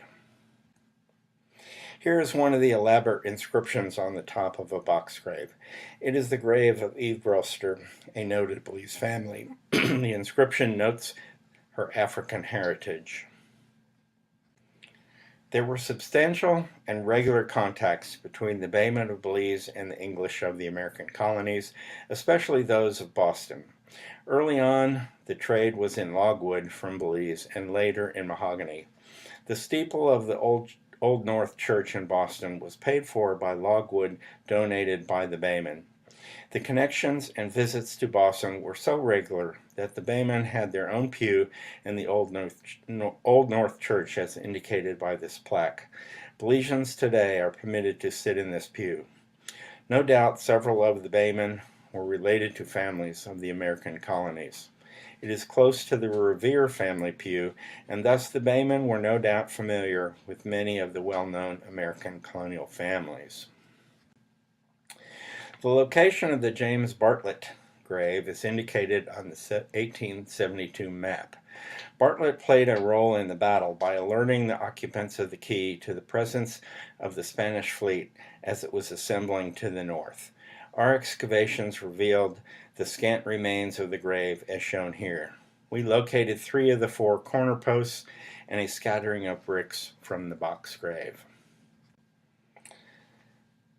Our excavations have revealed the presence of many pinch-toe graves. By projecting this density to the unexplored areas of the cemetery, there are perhaps as many as 200 graves, significantly more than archival records indicate. Historians have researched archival records of the cemetery and suggest that the cemetery did not contain more than 30 graves. This importantly notes that archaeology must supplement historical investigations to get a more complete story, as historical records may be lacking critical information. The lower level of pinch-toe graves represent the remains of the original Old Baymen. This picture shows some of the pinch-toe coffins during excavation. Also shown is a heart-shaped coffin plate that had been affixed to the cover of one of the coffins. Unfortunately, it is only partially readable. Here are some of the pinch-toe coffins. These are situated below the water table. A pump had to be utilized during excavation to lower the water table to facilitate examination. One of the pinch-toe coffin graves contained a candle snuffer. Candle snuffer imagery appears on gravestones from the New England era of the same period. These show skeletal death snuffing out the candle of life. The connections between colonial New England and Belize were substantial, as noted earlier. Shown here is the most elaborate pinch-toe coffin burial. Genetic analysis revealed significant information about this interment.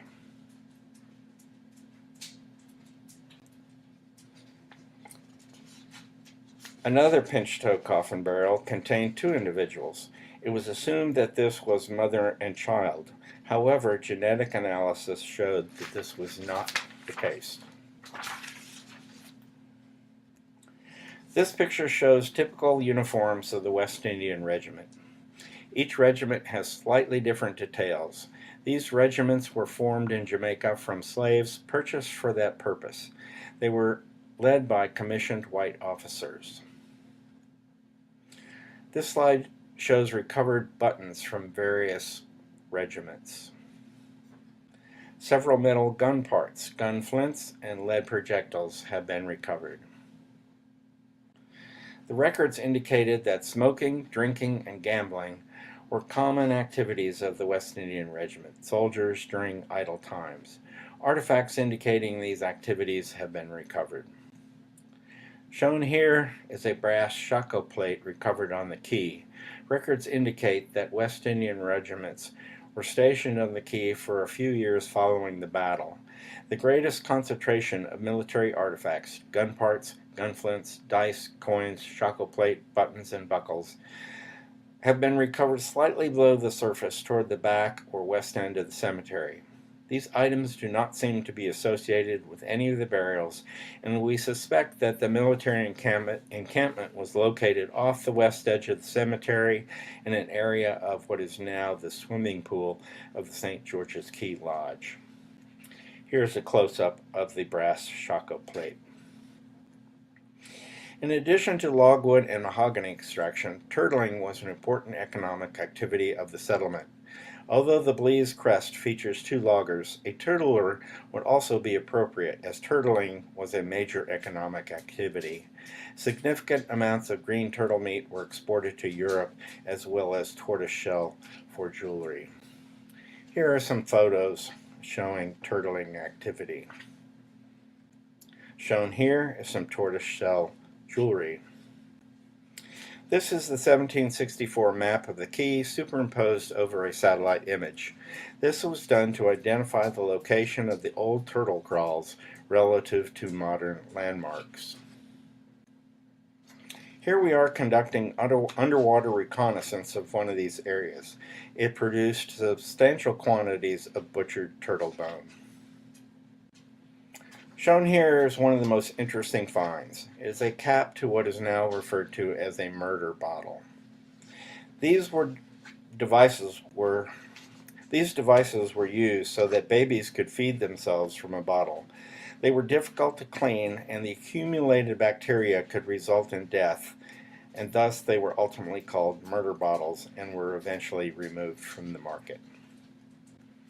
Here is a picture depicting children using those murder bottles. This concludes my presentation. Thank you.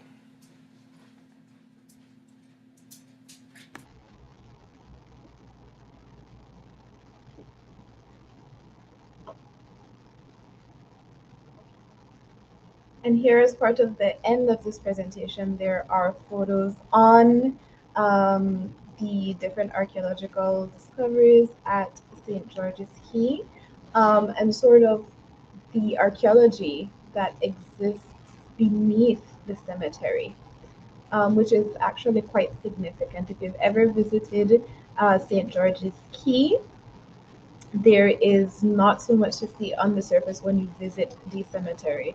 But right below the surface, there is a wealth of archaeological remains that detail and outline multiple areas of the development of St. George's Caye, our first capital.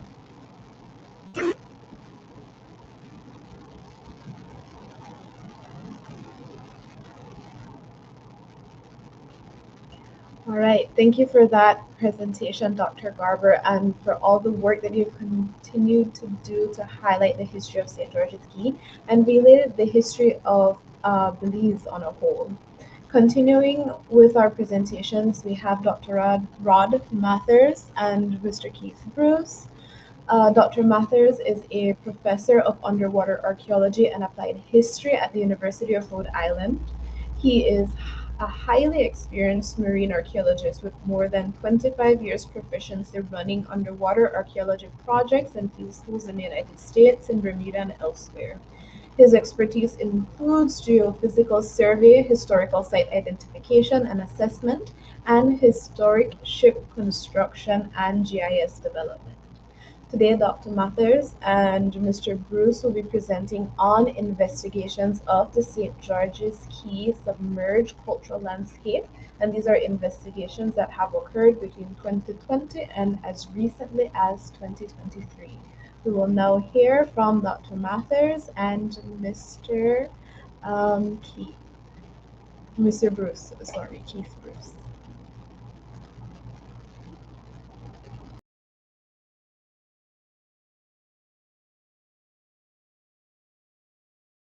Hello everyone, I'm delighted to be presenting today. My name is Rod Mather. I'm an underwater archaeologist, a historical archaeologist, and a maritime historian based at the University of Rhode Island, USA. The co-author for this paper is Keith Bruce, who works for the Navy Undersea Warfare Center in Newport, Rhode Island. He's also a graduate student in the History, Archaeology, and Anthropology Master's Program at the University of Rhode Island.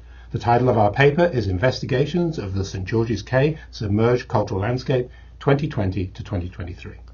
The waters off St. George's Caye and the neighbouring cays to the immediate north, including Frenchman's Caye, Montego Caye, Hicks Caye and Long Caye, contain a rich repository of historic and archaeological material comprising sites and artifacts tied to commerce, trade, logging, fishing and warfare. The waters also likely contain archaeological material related to the Maya, but our work has initially focused on Spanish and particularly English intrusions starting in the 16th century. Together, these historic features and remnants of human impacts form a submerged cultural landscape that complements the historical and archaeological features on St. George's Caye itself. This submerged landscape needs to be better understood and documented so as to enrich Belize's understanding of its historical past and enhance efforts at historic preservation in Belizean waters. Two historical elements enhance the importance of St. George's Caye's submerged cultural landscape.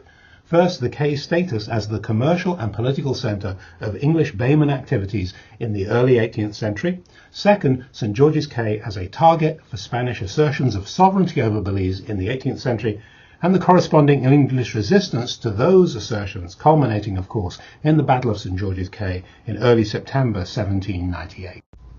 In 2019, ECOMAR and the St. George's Caye Village Council invited the University of Rhode Island to start looking at the waters around St. George's Caye and to the north. All the work was to be in the water, not on land. The same parameters were also stipulated in a subsequent IOA permit, along with an instruction to proceed with discretion, since IOA had rarely issued underwater archaeological permits before. We decided on a field school model and have now completed 2 mini-seasons of work, one in January 2020 and a second in January 2023. All our work is non-intrusive, designed to help build an inventory of submerged cultural resources and contribute to its protection. The methods we teach students are listed on the slide. We're very keen to work with IOA staff to build underwater archaeological expertise and capacity in Belize through cooperation and training. My co-instructor for the field schools was Anya Hansen, a marine biologist and the University of Rhode Island's dive safety officer. During the field schools, she taught research diving and also some reef ecology, which was designed where possible to intersect with ECOMAR's biological and ecological studies. Our university's Vice President for Research, Peter Snyder, also came out. He's interested in anthropogenic impacts on the marine environment, particularly with respect to plastics pollution. So he introduced a small module on coastal erosion and marine plastics that included a plastics cleanup. Our research has focused on 3 broad areas. First, assessments of known wrecks. There are 2 close to St. George's Caye, one just to the west of the Caye, which we're calling the West Wreck, and a second to the east, just outside the reef, on the north side of the entrance to St. George's Caye Channel, which we're calling the East Wreck. The second broad area is archaeological survey, both geophysical and visual, which is focused primarily on the areas around St. George's Caye and to the immediate north. The third broad area is the development of a GIS-based inventory of submerged cultural resources in Belizean water. The West Wreck sits 100 meters off the ECOMAR dock at St. George's Caye in about 10 feet of water. When it was discovered by John Searle, there were a couple of pieces of lobster shade on top of it. The wreck comprises a ballast pile sitting atop timbers from the lower hull of a wooden merchant ship. We cleared intrusive material off the site and then set about constructing a pre-disturbance 3D orthomosaic model of the site by taking approximately 1,200 overlapping images. We used Agisoft mosaicing software, which works best with approximately 50% overlap on the still images. This is the first rendering of the model, which we may redo later this year using additional photographs. This is the same orthomosaic model after image processing and color correction. The most dominant feature of the West Wreck are the frame sets comprising tightly packed floors and futtocks. There are 30 timbers with additional timbers buried to the east and the west. There is also a section of the keelson and a small exposed section of the keel. There is a ballast pile that runs from the northwest to the southeast across the site. There are also individual ballast stones scattered in other areas of the site. 4 small sections of 9-inch wide ceiling planking have survived and are exposed. A small amount of outer hull planking has survived, but most of it is buried beneath the exposed structure. The only area where this planking can be seen is along the southern extremity of the site. The planks are 9 inches wide. There are no exposed artifacts beyond hull features, suggesting that the site has been picked over in the past. The exposed hull structure is 36 feet 10 inches long. There are 30 exposed timbers labeled T1 to T30. The frames are tightly packed. There are several possible reasons for that, but the most likely is that this vessel was built for carrying a heavy bulk cargo like lumber. The width of the timbers, what we call the sided dimension, ranges from 8 inches to 12 inches. The first futtocks are not offset as was common with British constructed ships. The keelson is 10 inches wide. There are no iron bolts pinning the frames together and few iron fastenings overall. We do not have a formal tree species analysis for the timbers, but they look as if they might be live oak from the southern parts of the United States. The species, lack of iron, dimensions, framing pattern, and scantlings are all suggestive of a ship built in the United States in the early part of the 19th century for carrying lumber. So that's our working hypothesis, yet to be confirmed. In addition to a pre-disturbance orthomosaic model, we also developed a pre-disturbance map. We designed some 5-foot by 5-foot aluminium drawing grids, which were then manufactured in Belize City. These have corresponding measuring tapes on the arms and a slidable crosspiece. The grids can be set up underwater and leveled. When two squares have been mapped, they can be disassembled and re-established in new areas. In this way, the grid can be leapfrogged down the site. Incidentally, the reason we're using feet and inches on this site is that the vessel itself was constructed in that measuring system. As a result, feet and inches have stronger interpretive meaning. These images show the establishment of a baseline along the longitudinal axis of the shipwreck, i.e. orientated along the keel-keelson assemblage, setting up the grid underwater, and then archaeological students working on mapping. These images show students using the slidable crosspiece and a plumb bob to map archaeological features. The measurements were then transposed to underwater slates containing 2 scale grids printed on mylar. The scale drawings were then transferred to a master site plan. Here you see data from 15 units. The final site plan is still in preparation. The end result will be a pre-disturbance map of the site which complements the orthomosaic model. There are no exposed artifacts on the site, but 15 feet to the south is a dark green wine bottle base with a high kick and a pontil mark. It's possible that this is associated with the wreck. At the end of the 2020 season, we attempted to consolidate the most exposed parts of the west wreck using 50 natural burlap sandbags.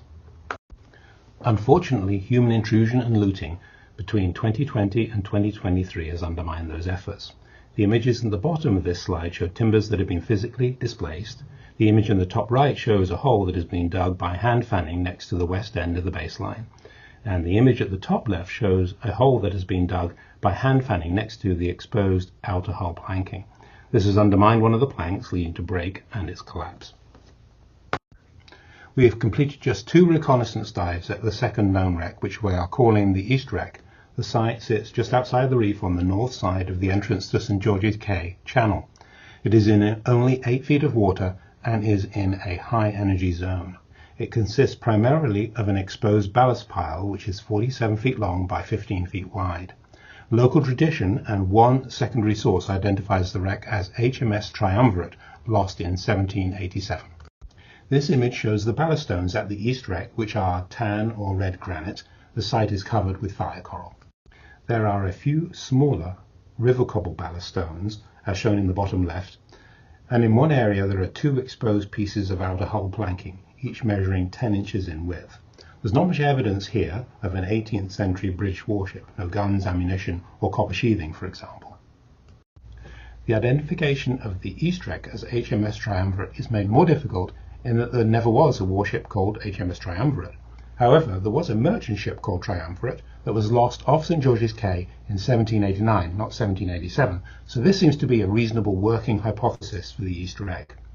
Information from Lloyd's Register shows that the Triumvirate was built in Newbury in 1773, was 208 tons and drew 14 feet of water. Under the command of Captain G. Brown, it was owned by Kemp & Co., surveyed in London, and was engaged in regular trade to Honduras. It was sheathed, but not with copper, and then there were a series of repairs between 1782 and 1788. She was classified as E1, fit for goods not susceptible to sea damage.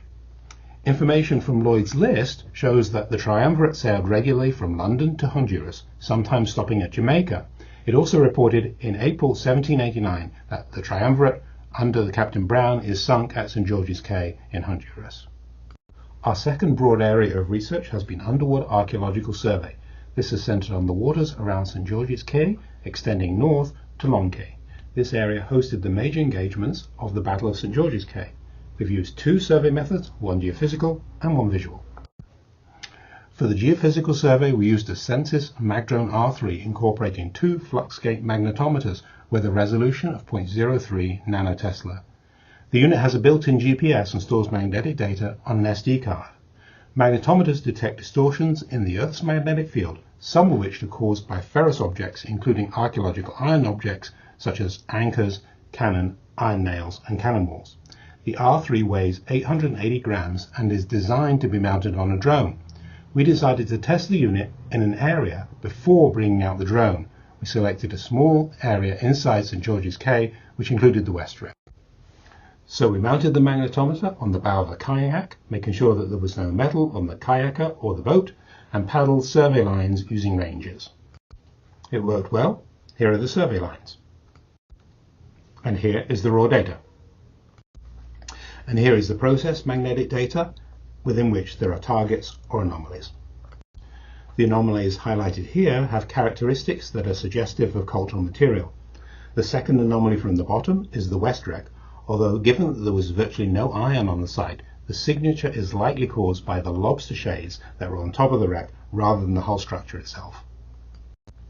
For the visual survey we used towboards, a method that works well in relatively clear water up to about 35 feet deep. Visual survey focused on the area off Long Caye, where local fishermen indicated there was cultural material, including anchors. During towboarding, 2 archaeological surveyors on snorkel gear hold onto boards and are towed behind a slow-moving boat. The survey proceeds along predetermined transects controlled by GPS. The surveyors keep their eyes on the ocean floor and look for cultural material. If they choose, they can tilt the board forward towards the ocean floor, and the movement of water over the board and their bodies takes them below the surface. That allows them to get closer to objects of interest. Communication between archaeological surveyors and the boat operators is maintained through a series of hand signals and requires training. The image on the left shows the towboards and the one on the right illustrates the training. Towboarding tracks and data can be stored and managed in GIS. Each point of each towboarding line has an associated spatial and tabular data entry. 3 significant archaeological features were identified during towboarding off Long Caye: a mid-19th century anchor and chain, a late 18th or early 19th century iron-framed or braced shipwreck with an associated carronade, and an isolated 18th century anchor. The mid-19th century 8-foot 3-inch anchor had a curved crown and a 7-foot 3-inch iron stock. The design was similar to Perring's improved anchor of the second quarter of the 19th century. The chain was twisted but not stud-linked. Other exposed features included what looked like a ladder or iron grate and a hosepipe. We mapped the features using trilateration and documented the anchor. Data for the anchor was also uploaded into the Nautical Archaeology Society's International Archaeological Anchor Database, the first historic anchor to be entered for Belize.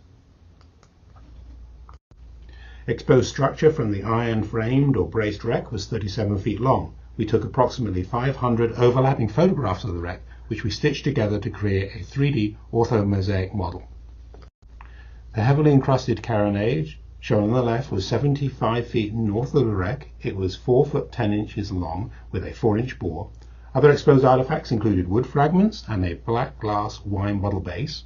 The site appears to date to the late 18th or early part of the 19th century. We also documented an 18th century iron anchor with a slightly pointed crown. The shank and one of the arms were partially buried. One arm measured 5 feet in length and had a 2 foot 8 by 1 foot 9 inch palm. The wreck, carronade, and isolated 18th century anchor might possibly be associated with the Battle of St. George's Caye, but more work is needed. Finally, all data is being stored in a Submerged Cultural Resource GIS database that can also serve as an inventory of sites and artifacts around St. George's Caye and the Cayes to the immediate north. Thank you all for listening and for the opportunity to present. We'd like to acknowledge our partners and participants.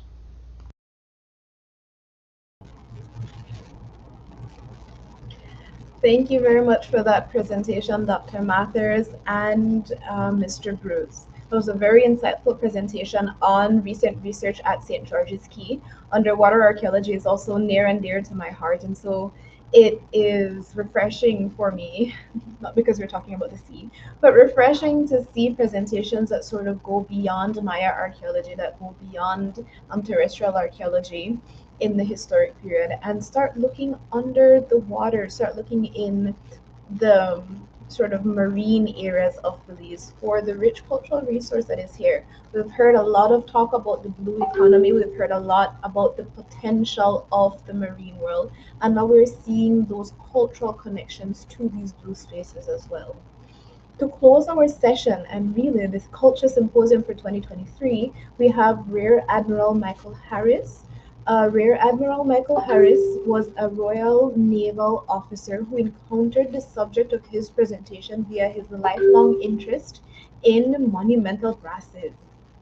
So, when he encountered one dating 1799, which had been sold at an auction at Newmarket, but was apparently from Jamaica and commemorating a forgotten naval officer, that sparked something in him, and he decided to find out more about the deceased person and to provide a brief description to complete the brass plate. The result became an article that led later to an MA in biography by research at the University of Buckingham, and of course, more writing, and finally to the Culture Symposium. So, Rear Admiral Harris visited Belize in 1981 while commanding the HMS Cardiff. Today, we are honored to have Rear Admiral Harris present this work, this writing his research in his presentation entitled Commander John Rolfe Moss, Royal Navy and the Battle of St. George's Caye.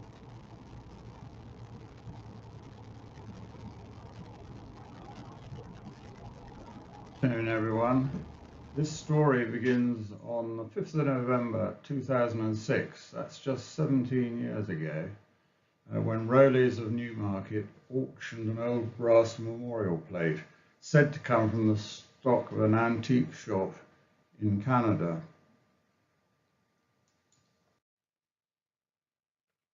It reads, to the memory of John Rolfe Moss, commander of His Majesty's sloop Merlin, who died on the 24th of August 1799, aged 40 years, on board the said sloop in this bay, upon his return to Jamaica, after having defeated a Spanish armament of sloops, schooners and gunboats with 2,000 land forces, destined for the reduction of the logwood cutters in the Bay of Honduras.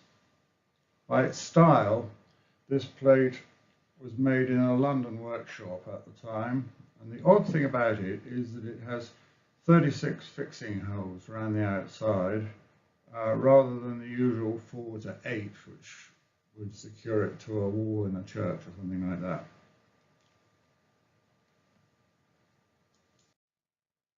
So, on June the 9th, 1798, newly promoted Commander John Rolfe Moss arrived at Belize River's mouth to take command of the sloop Merlin.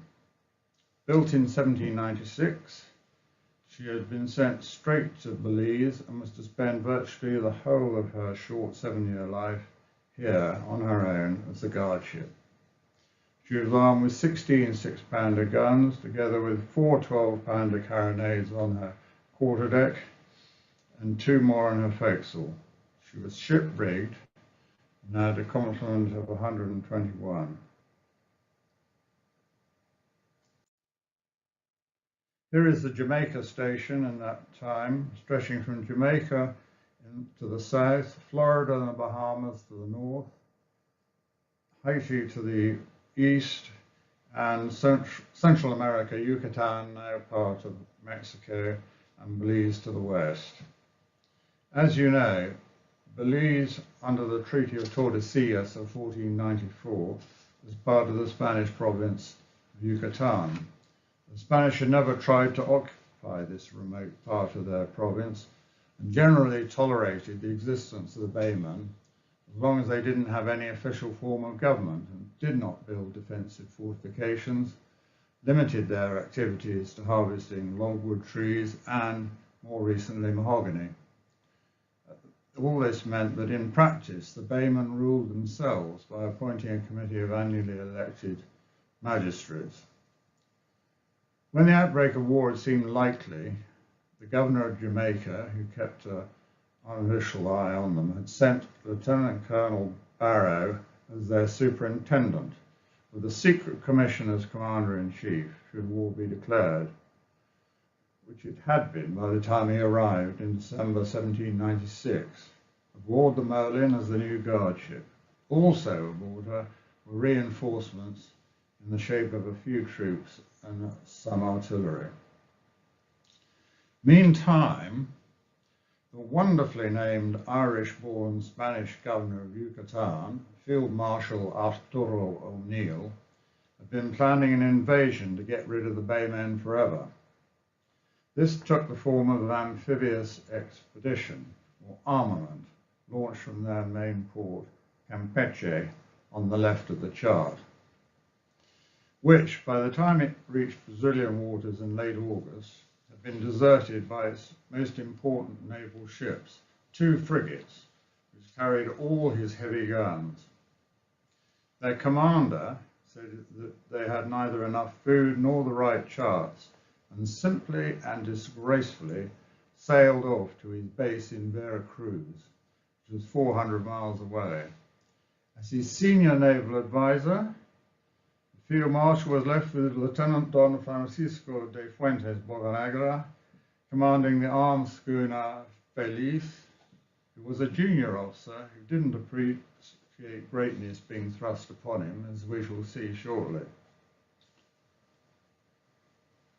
Now here's the chart of the battle and its campaign.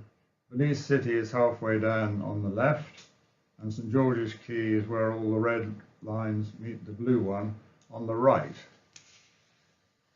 In red at the top, we have O'Neill and his 2,000 troops feuding their way down the barrier reef.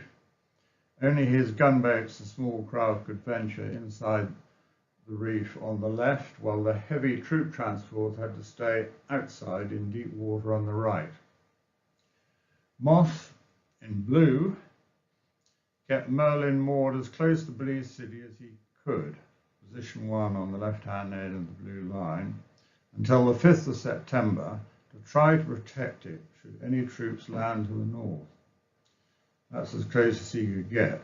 However, the Spanish dithered on, and once they had reached this area of the chart, he decided to weigh anchor and threaten them as best he could, also making use of some small civilian sailing vessels in which he mounted cannon for the occasion, as well as canoes and lighters for working within the reef. All these are represented by the purple dashes near St. George's Caye, which is where the red and blue lines meet, halfway down on the right. Before this, about half the baymen had shown signs of giving up, so Moss had written the magistrates an open letter which had the desired effect. I quote, and it's quite a letter: "Gentlemen, I am sorry I feel it necessary to observe to you that there appears to be a tardiness, want of unanimity, and promptness in putting the settlement in that state of defence it is capable of receiving, and the exigency of the present time requires.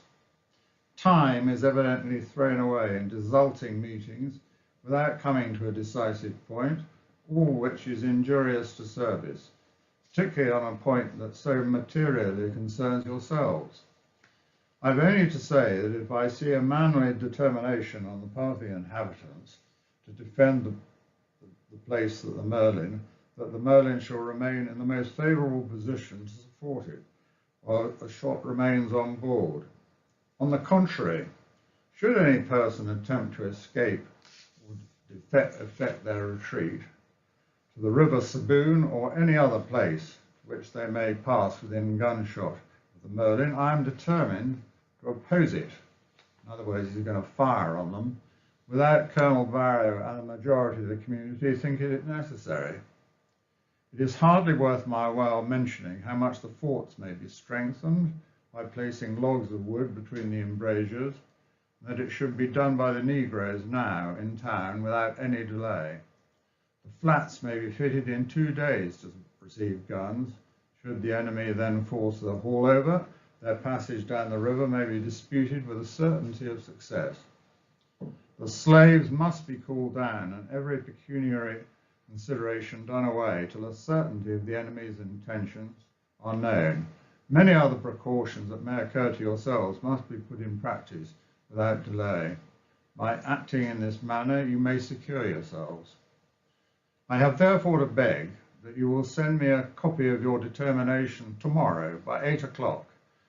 And should a want of unity prevail where all ought to be united, I assure you that Her Majesty's ship, after receiving King's officers and such of the inhabitants on board that have shown zeal on this and other occasions, shall be got under way and leave you to your fate.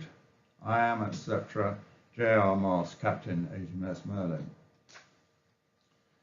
Finally, back to the Spaniards, the Field Marshal ordered his remaining senior naval officer, a very junior lieutenant, to lead his force towards Belize City. This he refused to do, saying his duty was just to protect the transports. The Field Marshal lacked the vigour to tell him to get on with it, and was left having to delegate naval command to an even more junior officer, a sub-lieutenant or ensign, Don Pedro Grajales. When they got close enough to Merlin, now moored in a blocking position off St. George's Caye, Moss opened fire, and within a couple of hours the Spanish retreated, never to threaten Belize again.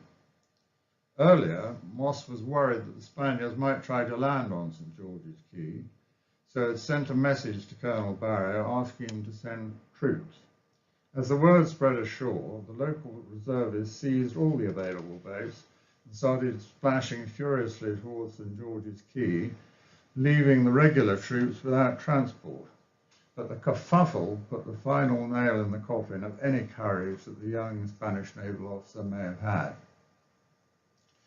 It was a brilliant feat that Colonel Barrow and Moss pulled off between them, and, as ever, the reason was spelled out by Barrow in his official report as Commander-in-Chief. After roundly praising Moss for his actions, he goes on, "I'm happy to say that the most cordial cooperation has always existed between us, a state of affairs all too often absent in the long history of amphibious operations."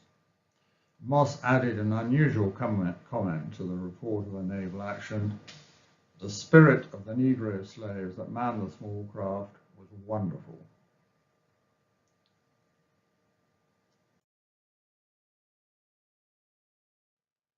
Merlin remained on station off Belize until the 26th of July the following year, when she set sail for Port Royal, Jamaica, for essential maintenance and repairs. Meantime, in London, Moss's sponsor, Lord Denbigh, had pressed his case for promotion to post captain with the First Lord of the Admiralty, who had replied to him that Moss shall be noticed in an early opportunity. But man proposes, God disposes.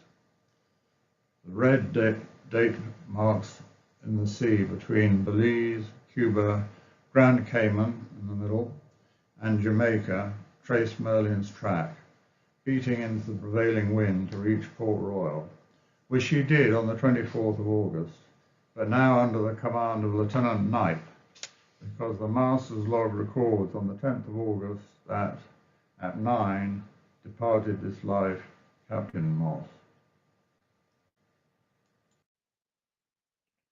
The ship was just off the sparsely populated island of Grand Cayman, and there he was buried, near the sand dunes of Hogstyes Bay, where the cruise liners berth today. Almost certainly he died of fever. And this is an 18th century chart of Grand Cayman, showing Hogstyes Bay is on the southwest corner, and the writing at the bottom is all the sailing directions you would get in those days.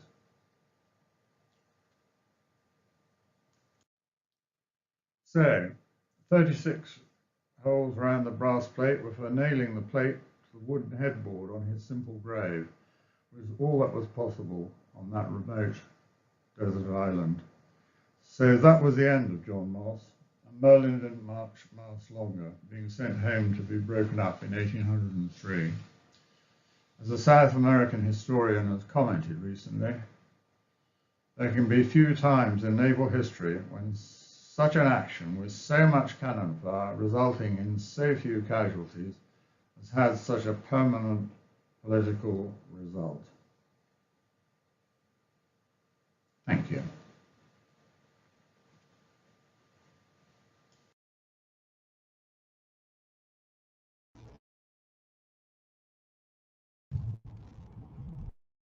Thank you very much for that presentation, Admiral Harris. And thank you to all of our presenters for very engaging presentations on the very unique and pertinent history of St. George's Caye, especially as we are at the cusp of the 225th anniversary of the Battle of St. George's Caye. We will now bring our presenters on stream so that we can open up the floor to questions and comments from the audience in what is our last segment of the KULCHA Symposium. Welcome. It's lovely to see everybody. I see Siki Spruce, Dr. Garber. Hello, Dr. Garber. The here on the stream. Welcome everybody. So we've had really interesting papers on St. George's Caye. We've heard a little bit about the archaeology, especially that decade of work that you have done, Dr. Garber, after you've left the Belize River Valley, traded the Maya time period for St. George's Caye and our historic time period. And also more of that recent work, Mr. Keith Bruce and Dr. Mathers, on welcome, Ms. Linda and Mr. Johnny. But yes, more of that recent work on the underwater archaeology of St. George's Caye and really looking at those submerged landscapes and really noting that we're talking about submerged landscapes, so the entirety of the landscapes and not just at shipwrecks. We're really looking at below water and the history and information that holds about the development of our first capital. And lastly, that very important information, Captain Moss, and this would be an opportune time to sort of bring to mind and into this discussion that reader produced by the Institute of Social and Cultural Research under the National Institute of Culture and History that you are a part of, Dr. Also, there's an essay in there by Dr. Hammett, essay by Mr. Humphreys, emphasizes the year leading up to the Battle of St. George's Caye, the pivotal role that Captain Moss held, and also that Royal Navy support that really sort of bolstered that defense at St. George's Caye and at Belize City. And with that, and with our panel of experts from St. George's Caye, we will move into the last question and answer segment of the KULCHA Symposium for this year. And we will look at some of here. The first question, and I think this will be more appropriate to Dr. Garber, given the work of some of your graduate students. But the comment is from Dr. Emil Charrington, and he notes that the work on St. George's Caye is really fascinating, and he's wondering if, based on any genotyping, if they've identified living Belizeans who might be related to any of the skeletal remains from the cemetery.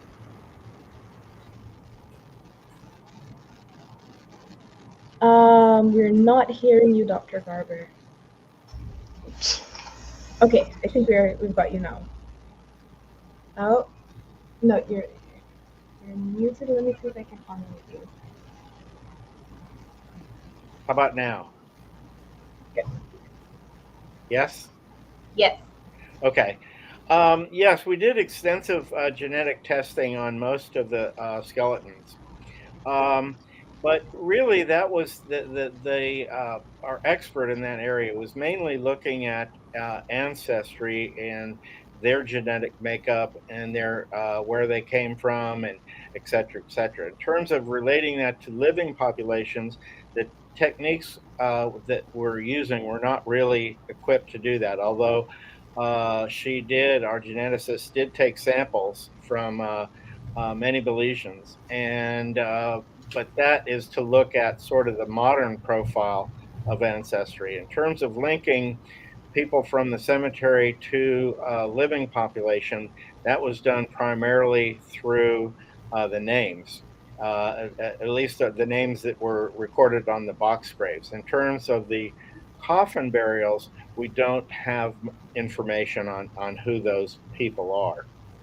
But interestingly, when you look at the names and the signers of Burnaby's code, they don't. Those names are from the old Bayman, whereas most of the names in Belize today, the older names, seem to be more closely linked with the new Bayman, the ones that came up from Honduras after they were expelled from there during that convention of what was it, 1787, where they drafted a map for South Belize City, southern Belize City, on the other side of the bridge.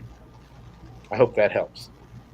It does. Thank you very much. And it also speaks to the wide cross section of research that you have conducted or that has occurred under your project.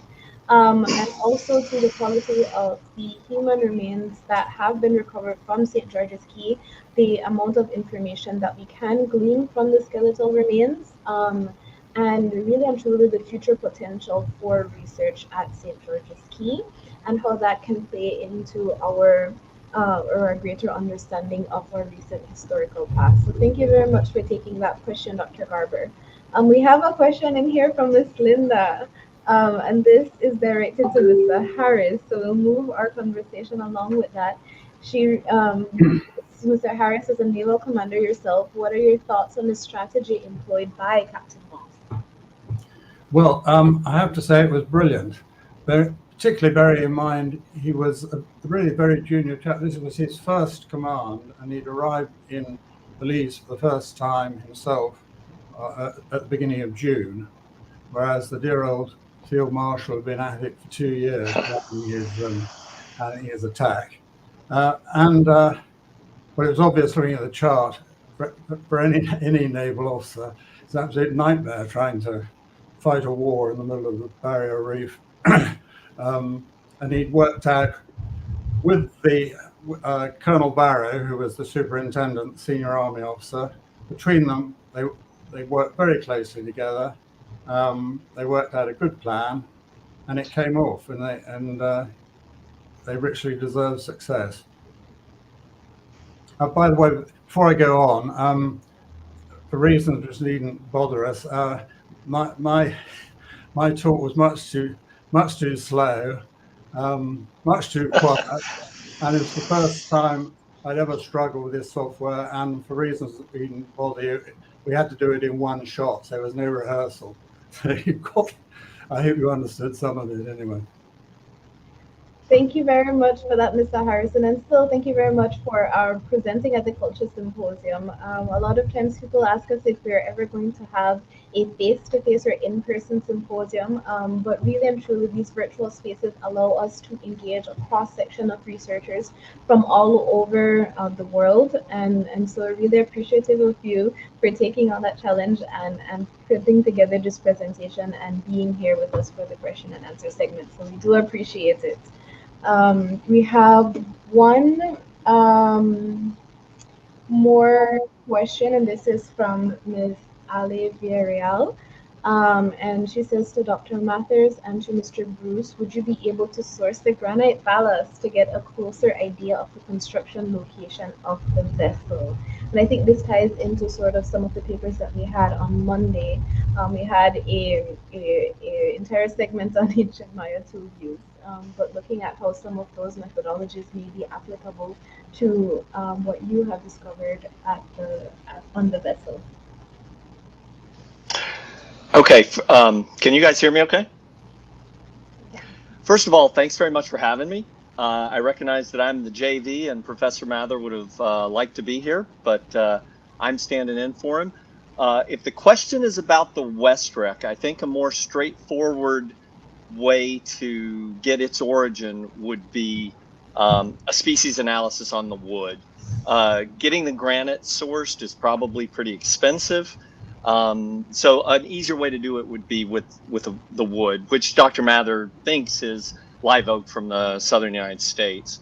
If you're talking about the East Wreck, I think that's why Dr. Mather pointed out that smooth river cobble that was at the East Wreck, because that screams English.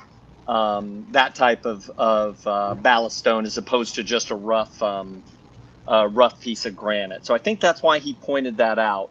But it's a great question. I have a question for Admiral Harris. I know on the stamp depicting the Merlin, it showed a flag that was red with what appeared to be the Union Jack in the upper left corner. Is that a typical flag for that period, or does that indicate something else? No, I think that was the naval ensign at the time. I'm not looking at the picture at the moment, but the nowadays our warships have a white flag with a red cross on it with the Union flag in the corner. But in those days, they could be red or white. There were 3 squadrons in the Navy: the red, the white, and the blue. So you could wear a red ensign or a white ensign or a blue ensign. So it'll be her national flag as a warship. Okay, thank you. Oh, also, I want to mention that John Searle, John, there is that other wreck out by the pole on the at the reef, kind of towards the mackerel hole. Remember, Cherno took me out there, and there's a small ballast pile near the opening of that reef.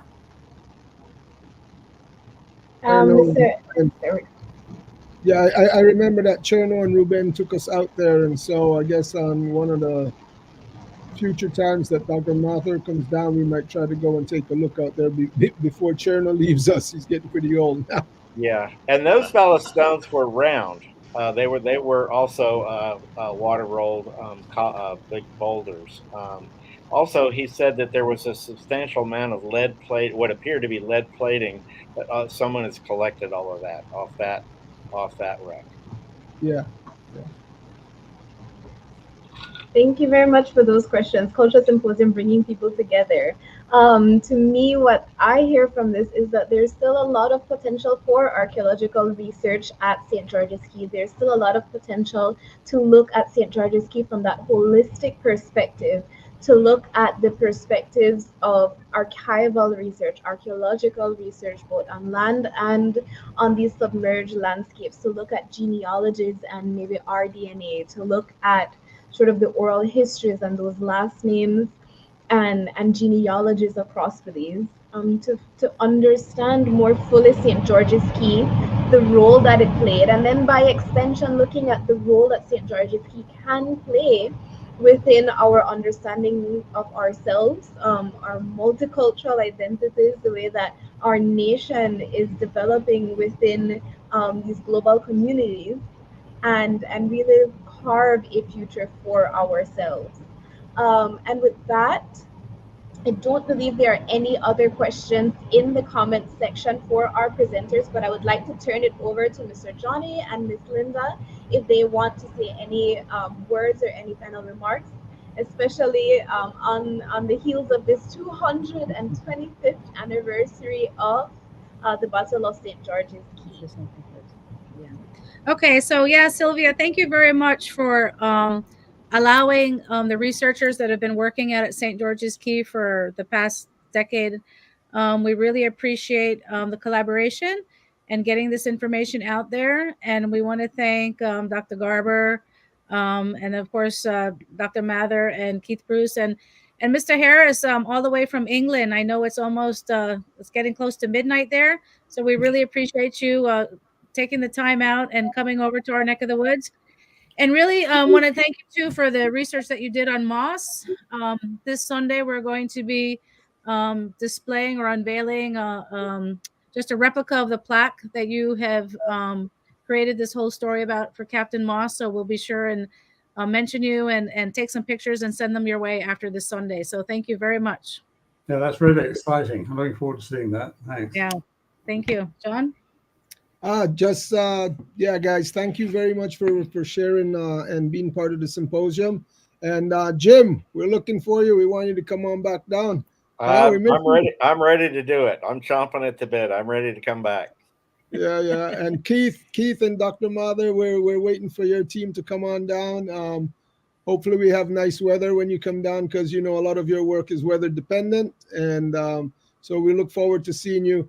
And Mr. Harris, if you ever have an inclination to come down, you're welcome, and we would love to have you down here to shed some more light on Captain Moss and some of your insights into the Battle of St. George's Caye. Well, thanks. I'd love to come someday. Yeah. And Sylvia, thank you too. No problem, Mr. Johnny. We'll see you Sunday, right? Sorry? We'll see you on Sunday. Yes, I will be there on Sunday. Thank you very much for that. And speaking of the weather, it's just started to rain cats and dogs here. I'm at the Gillen University campus where, it's my second or my primary employment. But with that, thank you very much, Mr. Keith Bruce. Thank you very much, Dr. Garber. And thank you very much, Rear Admiral Harris. We really do appreciate you all being here, for taking out the time to share, taking out the time to put together those presentations and to be present within this question and answer segment. And of course to Mr. Johnny and Miss Linda for sort of reaching out and really coming up with this great idea that has brought in the conversation of St. George's Caye to the KULCHA Symposium, but also sort of our recent archaeological and historical histories and how that can play into our futures as Belizean and as Belizeans as we continuously engage in and negotiate those questions of our identity and our history. So thank you very much for that, everybody from the St. George's Caye panel. And with that, I will move you on into the background as we move into our closing segment. So thank you very much and goodbye. And for those in Belize, I will see you very, very soon. Bye-bye. Thank you.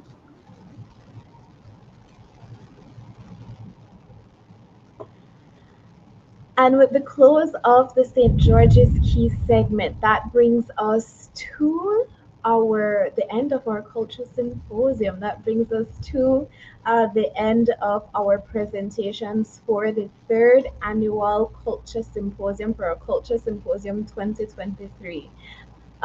Here at Henby, we started to measure time as before or after the KULCHA Symposium. So now our directors and our volunteers and our helpers can breathe that sigh of relief that we've put together another KULCHA Symposium. Within this afternoon segment, we have heard about the roles and processes of globalization and identity formation. We've heard from Mr. Bronwen Forman and Mr. Antonio Cano from the University of Belize, who tackled AI and its intersections with Belize and our Belizeanness. Mr. Guillermo Verganza, who spoke about our colonial legacies within the region, and democratic developments in Latin America and the Caribbean, really situating for us the role of Belize in these wider regional discussions on identity formation and what it can mean to form a national identity. Ms. Myrtle Palacio brought to us her research on Garifuna communities in Belize, the fusions of culture, multiculturalism in Belize, and of course the fight to retain a Garifuna identity and what that can look like in the face of globalization.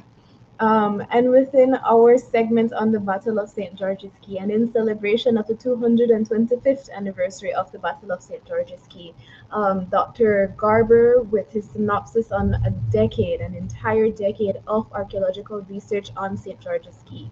Dr. Rod Mathers and Mr. Keith Bruce on the very recent archaeological investigations underwater in that submerged landscapes, and looking at shipwrecks that are there and the wealth of information that remain to be told on the archaeological history. And of course, wrapping up our KULCHA Symposium and the St. George's Caye segment, Rear Admiral Michael Harris, who spoke to us about Commander John Ralph Moss, the British Royal Navy, and the Battle of St. George's Caye, sort of situating the year-long preparations for the Battle of St. George's Caye, or the defense of the settlement, and the roles that individual people played within that. And this is um, the close of our afternoon session. And a quick sort of reminder to everybody who may still be on the stream. Our presentations sessions will remain online in perpetuity. So the Belize Culture Symposium and Heritage Education Network Belize on a whole supports open source knowledge and information sharing.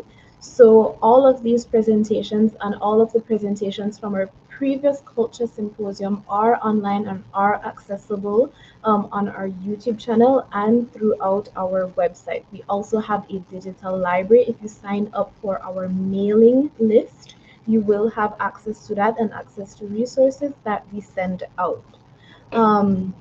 For anyone who may post a comment or ask a question, we can direct you all to the researchers, and they will be available to engage with the question and answer segments on Facebook and YouTube. Heritage Education Network Belize is a non-profit organization. We're a non-governmental organization. If at any point in time the research and information that you have seen here today has inspired you or has sort of inspired an interest in collaboration with us, we do accept donations through our GoFundMe's or through our online portals, because we are 501c3 registered in the US. Especially, your donations are tax deductible. And we also look for local, regional, and international partners. And we do appreciate people who have already reached out to us on social media with that want to present, to collaborate, and to engage. And before we finish with our thank yous and our closing, I would like to call into the stream everyone that is in the background.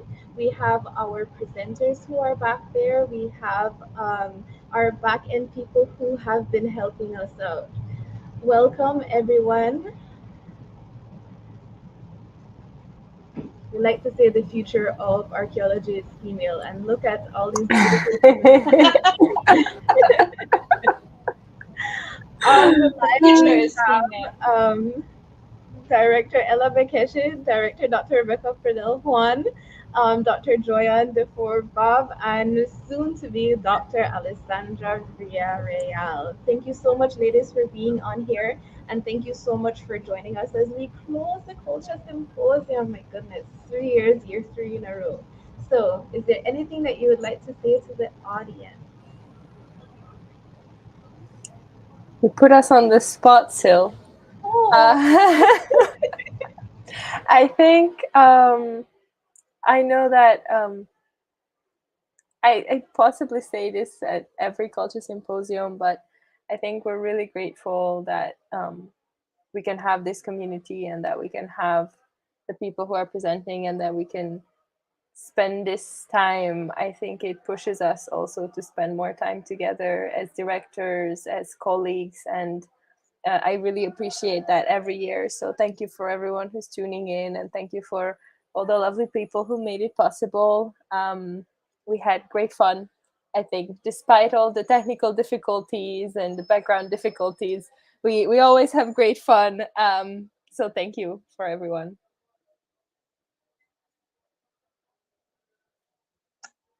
Yeah, I guess I'll just echo Ms. Takeshi and say that we're grateful that we're even able to do this. And the only way we're able to do it is with the support of our audience and the presenters and all of the volunteers and the wonderful colleagues that we have that are willing to spend 2 days with us sitting in their computer, putting videos up and troubleshooting technical issues. So we really, really appreciate that. And hopefully we can do more, but we've done 3 years and I think it's been fantastic. I feel like we've accomplished a lot, and of course there's always more to do, but it feels fulfilling to be able to do it, and I hope that other people find inspiration in the symposia as well. So I'm just very grateful to my co-directors and all of my colleagues for the opportunity. And I'd just like to say thank you very much for having me as the moderator. I did take 2 days and I have looked at all the presentations.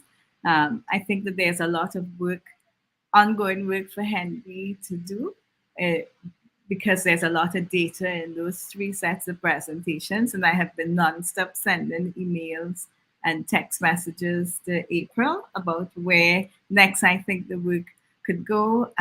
For me, it was very refreshing. I'm not an archaeologist, I'm an educator and a geographer and a geologist. So it was good to come back to hear some of the methodologies. That's what I'm interested in, the various methodologies and methods of data collection across the spectrum that we described. So thank you. I look forward to KULCHA 4. I will definitely be involved.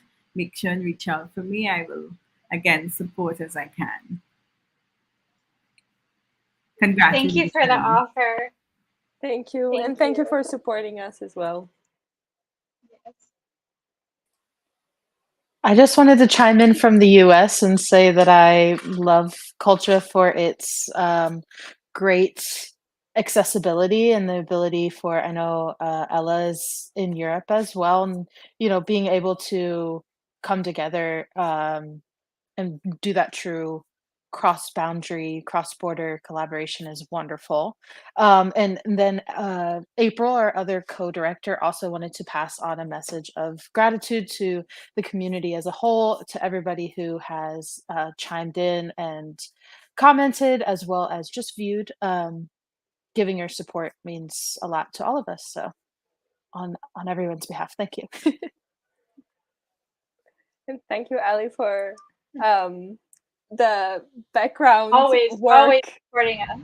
Yes. Always supporting us and the background work, all the videos, and all the technical things you saw. It was all Ali troubleshooting and working really hard in these 2 days. I also apologize for some of this. No need. Internet does whatever it wants, unfortunately.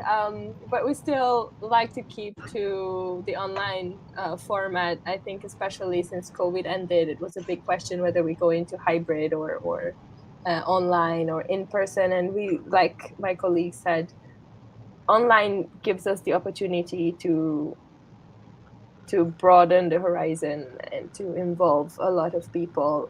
I, for example, wouldn't be able to attend if we had it in Belize, and neither would be able, neither Ali. Yes, go ahead. Can I just add that we did have colleagues? I had a group of colleagues based in New Zealand who were tuned in, and so I agree that the virtual plus the live presenters and discussion. I think that that's a great forum to have international people who are doing research on Belize who will live internationally to be involved. So excellent. That's really heartwarming to hear that we have people from New Zealand. And they were up at 2 a.m. That's commitment, right? They're supportive of you, I imagine. I think that's big, but it's also very humbling when we hear people in New Zealand were up watching our symposium, or when we hear that UNESCO was mentioning our symposium, or sort of saying this is an event that really promotes research and heritage in Belize. Have you heard of it? And so I think it's really sobering and really humbling, and a testament to how far we can come with the support of our Belizean researchers, audience members. Yeah. I just wanted to mention really quick that I did do an interview about KULCHA with UB colleagues and students. And so there will be a broadcast of some sorts with that interview at some point. So we'll share it with all of our viewers. But one of the questions that asked, which I hadn't quite thought of, but was really pertinent and perhaps is something we could talk about right now, is how do we keep the momentum going for KULCHA? And it was something that I think we have been grappling with, right? How do we maintain the sort of excitement and drive and get people still excited to present at a symposium that's been going for 3 years. But honestly, there were so many presentations, we could barely fit it into the two. We originally were doing 3-day symposia, right? And this year we agreed that we were going to do a smaller, we're only doing 2 days. And we ended up having to add more and more sessions because we kept getting more and more people wanting to present. So I think that sort of speaks to the need for these kinds of spaces and these types of platforms. Evolve into something different. Certainly, I think that it's sort of telling that there are so many people who want to be a part of KULCHA, that helps keep the momentum going, I suppose.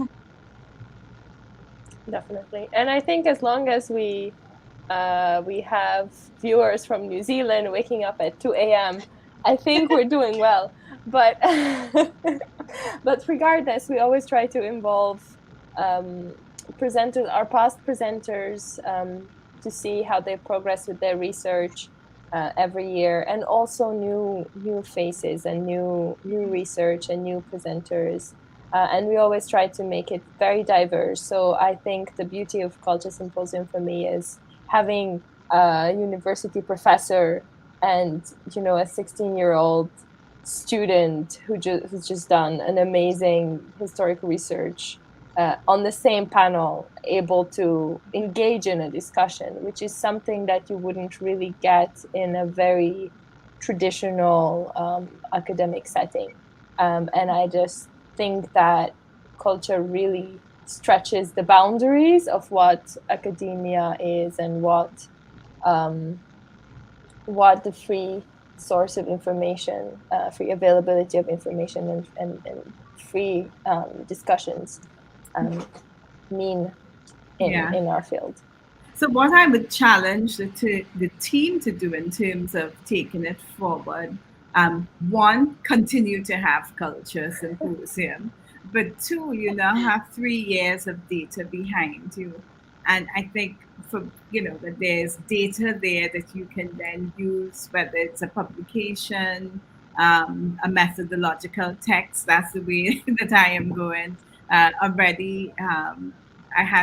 I'm working on a text on visual methodologies, and so some of the things in there. But we can do a text specifically on the kinds of the various methodologies being used to research Belizean context. I think there's something there to come out of that.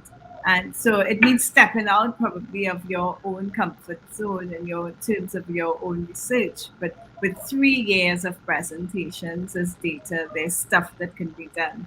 And Sylvia knows it's the first time I'm meeting the others, but I'm always here supporting. I'm the driver for MVP. Well, thank you. We had actually kind of talked about doing an editorial volume or something of sorts, because, as you mentioned, 3 years of very wonderful but very diverse presentations should turn into some, tangible publication. So for sure. It's just, yeah. So perhaps we'll pivot to that. We were contacted by a publisher, but we have to do some research, I suppose. Yeah, but there's always the option, putting on my other hat as research director at UB. UB has its Journal of Belizean Research, and you can definitely approach the editors to see if they will do a special edition for you. Yeah, because you're dealing with Belizean research. Yeah, sure. So just throw that out there. All publishers out there, let's put it out in the universe, exactly. Right? If someone watching or stumbles upon. I actually had a couple more remarks prepared, and in our conversation, we've covered them all. And I think perhaps for me, that is the beauty and the strength of HENB, Heritage Education Network Belize, but also the KULCHA Symposium and the team that are on here. We like to joke that we have the same brain. And for better or for worse, it sometimes means that we can work really, really well together, and it sometimes means that we share each other's joys, challenges, opportunities, sometimes burdens, and really brings us together as an NGO, as an organization, and allows for, with the support of our communities and the people supporting us, it allows for presentations and really amazing events like the KULCHA Symposium to come together. So thank you, ladies. Thank you, everybody. Thank you. Everybody on this call for a wonderful 3 years and for so much friendship outside of that. I really do. I have to say thank you for that. And with that, Heritage Education Network Belize would like to thank all presenters for sharing your research on our platform and really emphasizing that the KULCHA Symposium is a space for academics, for citizen scientists, for young professionals, armchair historians, as some people have termed themselves, but really and truly all people who have a passion to do their part to see the development and progression of Belize as a nation. Over the past 2 days, our audience have heard from presenters who are from many countries, nationalities, cultures, and ethnicities. And I think what unites us in this space, that thread of connectivity that brings us together, that thing that grounds us really and truly is our connection to Belize, and our love for this space. On behalf of the directors of Hindi and April, who could not be here with us, Ms. April Martinez, we would like to thank Ale yet again, one last time. Soon to be Dr. Ale Villarreal. We have our fingers crossed for you. And Joanne is the motivator. You'll get it done. But thank you for your support in the back end this year, but also previous KULCHA Symposiums. We really and truly could not have done it without your back end support. And to Dr. Joanne, thank you. Dr. Joanne is the Director of Research at the University of Belize. So thank you very much for taking the time out to be accessible and available for us for these 2 days for your presentation. But really and truly for your support and mentorship of Belizean researchers. Many Belizean researchers. When I think of Joanne, I think of a very strong woman, but also somebody who wants to see the people around her succeed and who will push them and motivate them and give them that support that maybe they never knew that they needed. And so thank you for being here, but also thank you for being that person in the lives of so many people. To Dr. Christopher DeShield and to Ms. Sadie Godet for their kind assistance in helping us market the KULCHA Symposium on the various morning shows, to Mr. Alexander Evans for composing the theme music for the Belize KULCHA Symposium. Thank you for that original composition. We would like to acknowledge and appreciate our media partners, 7 News Belize and Colorblind Media, for their rebroadcast of the KULCHA Symposium. We would like to thank and acknowledge the National September Celebrations Commission for the inclusion of the Belize KULCHA Symposium in their Belize at 42 celebrations calendar of events. And with that, thank you for a wonderful 2 days, for participating, for listening, for engaging in the comments. To our future audience, thank you for accessing these presentations and these streams. We look forward to your support, to your collaboration, to working with you in the very near future. Thank you very much. And if there are no other words from the ladies on this call, goodbye. Bye, everyone. Until next year. Next year.